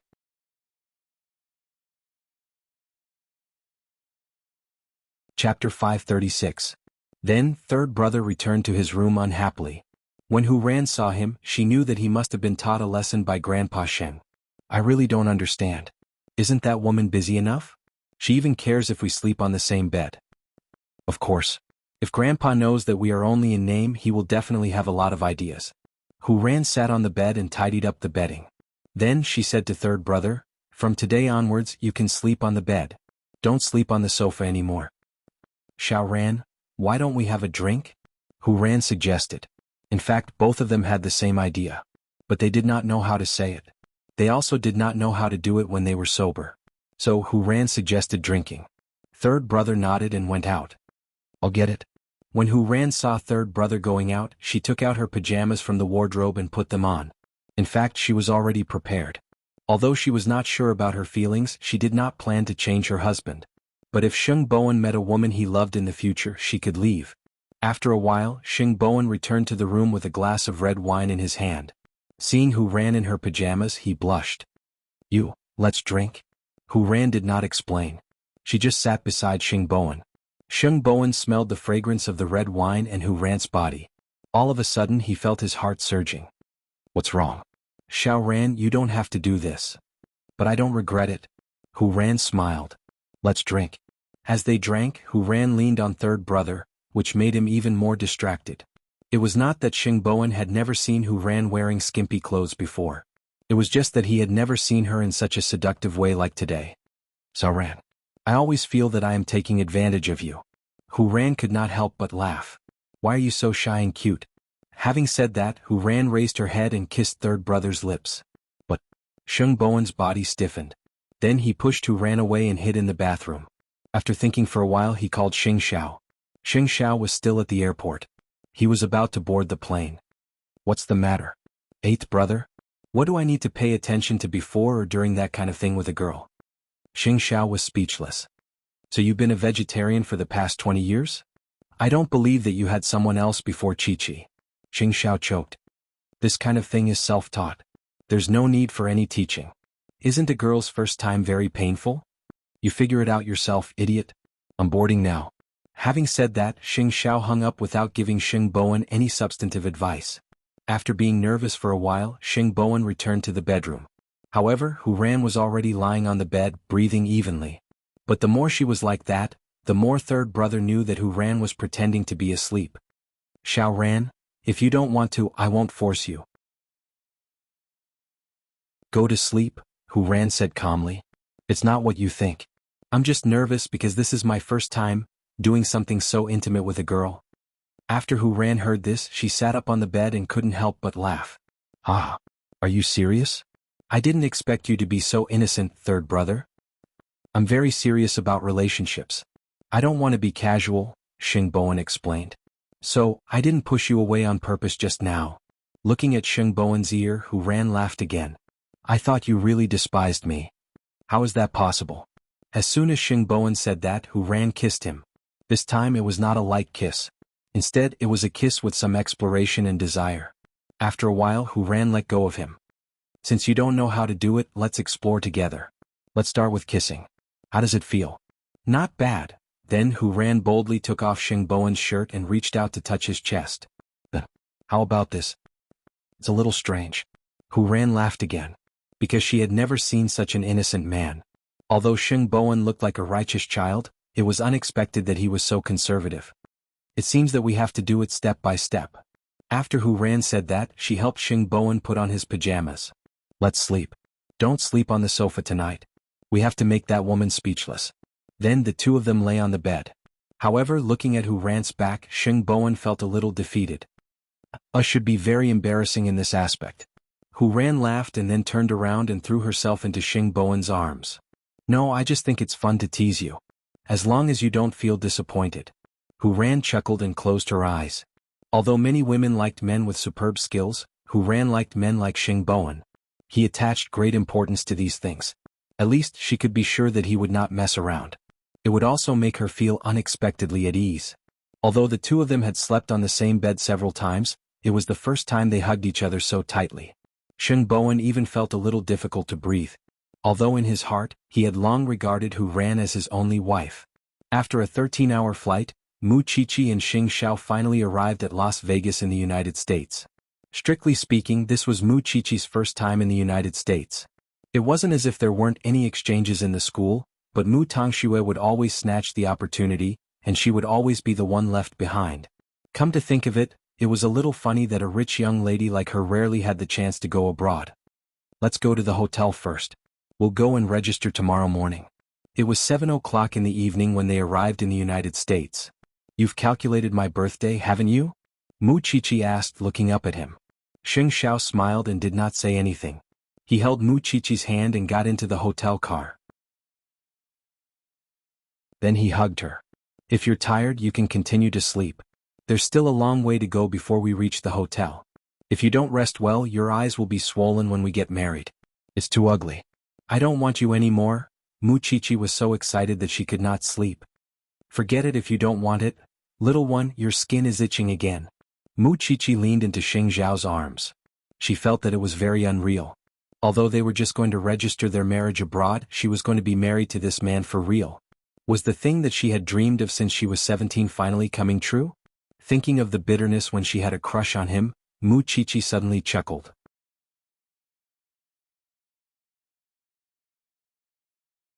Chapter 537. You're laughing at me for having a crush on you and not daring to tell anyone.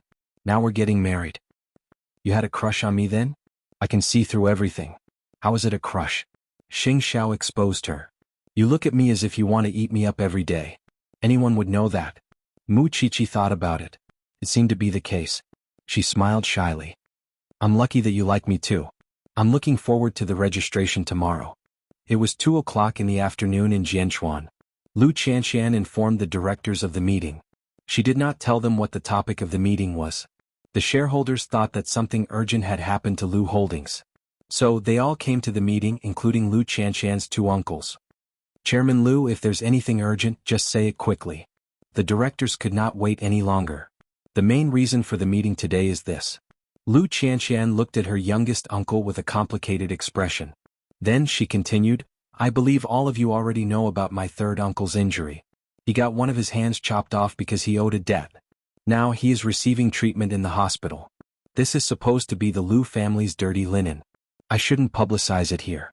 However, because this matter is related to another matter which involves the interests of Lu Holdings, I have to bring it to the board for discussion today.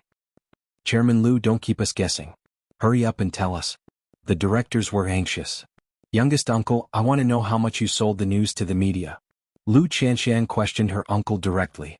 The youngest uncle was stunned when Lu Chanshan mentioned him. Then he shrugged. What does it have to do with me if third brother owes a debt? It has nothing to do with you. I don't care if you don't save him. I just want to ask you, why did you expose the matter of third uncle being chased by someone at home? Lu Chanshan, you need evidence to speak and do things. What do you mean by exposing it to the media? Do you have evidence? The youngest uncle of the Lu family was good at cheating. Do you think I dare to hold a board meeting without evidence? Lu Chanshan took out her phone and found the evidence she got from the reporters. The account that transferred the money is yours, right? The secretary who went to the reporters is yours, right? Also, did you prepare this draft that is going to be leaked? Everyone looked at the evidence in Lu Chanshan's hand. Then they all looked at the youngest uncle of the Lu family. You're a human on one side and a ghost on the other. Don't you think you're a little too divided? What do you mean by this? What good would it do you to expose third uncle's affairs and damage the Lu family's reputation? If you just want to make things difficult for me, please do it openly. Don't sneakily make people's keys behind my back and put poisonous snakes in my room. Little Uncle Lu's face turned red, but he suddenly realized that he could not win against a little girl in an argument. Chairman Lu is really going to do that? How? How? The shareholders started. Whether he is so wicked or not, you will know once you ask him. So, I want to hold this board meeting today. I think, based on what youngest uncle has done, I propose to kick him out of the board. Shareholders, please make a statement. The shareholders understood Lu Chanshan's intention. It turned out that she wanted to remove the youngest uncle of the Lu family from his position as a director. The youngest Lu stood up immediately. Lu Chanshan, aren't you bored? Do you think you can kick me out of the board just because of this? No way. Lu Chanshan looked at her youngest uncle fiercely. Then she smiled sarcastically. Just because of this? Do you know how much Lu Holdings' reputation will be affected if this gets out? Do you know how much manpower and resources Lu Holdings will have to spend to calm down the public because of your revenge? You are sacrificing the interests of the shareholders for your own selfishness. If I don't kick you out of the board, how can I explain to the other shareholders? You are too selfish. You are too much. You bully the weak with your uncle's identity. You don't know who developed Lu Holdings. The youngest uncle of the Lu family was even more furious when he heard the comments of the shareholders. Lu Chanshan, you are using your position to get even. Ladies and gentlemen, please vote. I don't want to see this person appear on the board again. Lu Chanshan did not care about the resistance of the youngest uncle of the Lu family at all. She directly initiated the vote. Please note that if you want to keep such a selfish person, I won't object. Anyway, just watch your wallet. You should know that his means of creating risks are top-notch. Then it was time to vote. Almost 2/3 of the shareholders agreed with Lu Chanshan's proposal. Seeing this result, the youngest uncle of the Lu family directly rushed toward Lu Chanshan. This doesn't count. It doesn't count. You have no right to make me leave. Lu Chanshan raised her head and looked at her youngest uncle. I won't argue with you about letting the snake out. But, from today onwards, if you bully my daughter and my widowed mother again and cause trouble for Lu Holdings, I won't show any mercy to you. Lu Chanshan, I will kill you. Security. Lu Chanshan directly asked the secretary to call the security guards in and dragged the youngest uncle of the Lu family out of the meeting room. When everyone saw Lu Chanshan's decisive attitude, they also saw her father's wisdom and decisiveness in her. When faced with a problem, she did not have the timidity of a normal little girl. Instead, she had reason and evidence and moved forward bravely without fear. With such boldness, the shareholders were also convinced. She was still young now. When she grew older, she would be able to achieve more glory for the Lu family. After today's incident, I hope that you can pay attention to your own safety, in case some people have ill intentions. Thank you for your concern. I have bodyguards, Lu Chanshan replied. She knew that the scumbag would not let it go just like that. But, in order to protect her mother and the Lu family, she had to do some sinister things. The forensics laboratory was unusually quiet in the evening. Feng Shanshan deliberately avoided Tang Yen and entered the forensics laboratory. She wondered if the people in the police station were all so thirsty. With such a man coming, the beautiful police officers went crazy. "Professor, this Officer Tang is suitable to be admired." The professor smiled and asked her, "Why? With that kind of face and body, he doesn't go to beauty pageants or sing. Instead, he becomes a police officer doing psychological profiling. The people in the police station are so fascinated by him that they can't think properly." Feng Shanshan had to admit that she felt a little disdainful when she saw the infatuated young police officers. Have they never seen a handsome man before? After hearing what she said, the professor smiled even more happily. "Do you have such a big opinion of Officer Tang?" Feng Shanshan rolled her eyes. When she was about to answer, a tall figure walked out from the laboratory, and his expression was serious. "You seem to dislike me."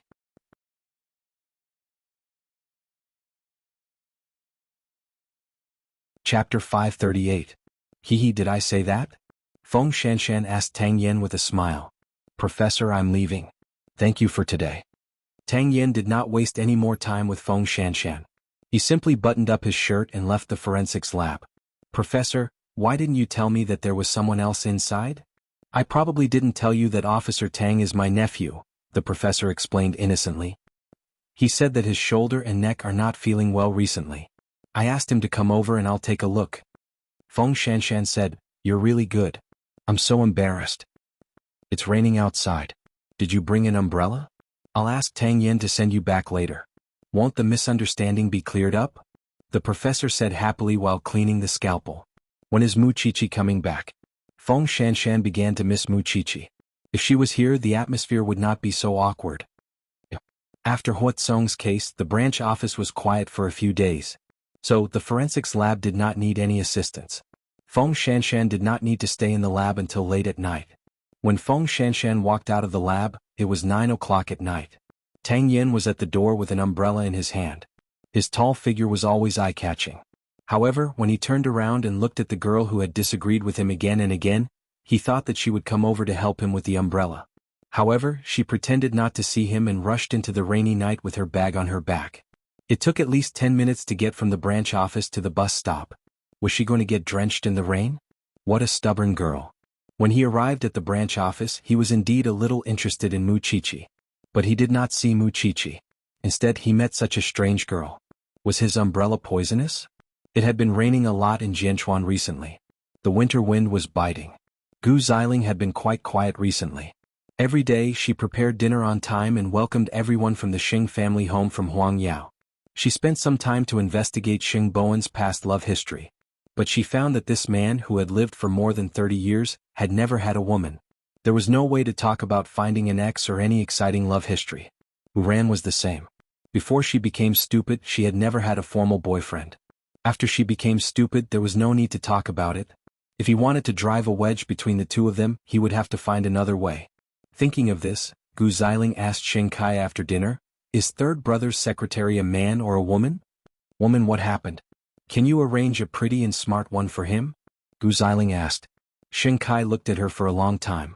In the end, he did not say anything. However, he understood what she meant. She wanted to create some trouble for third brother.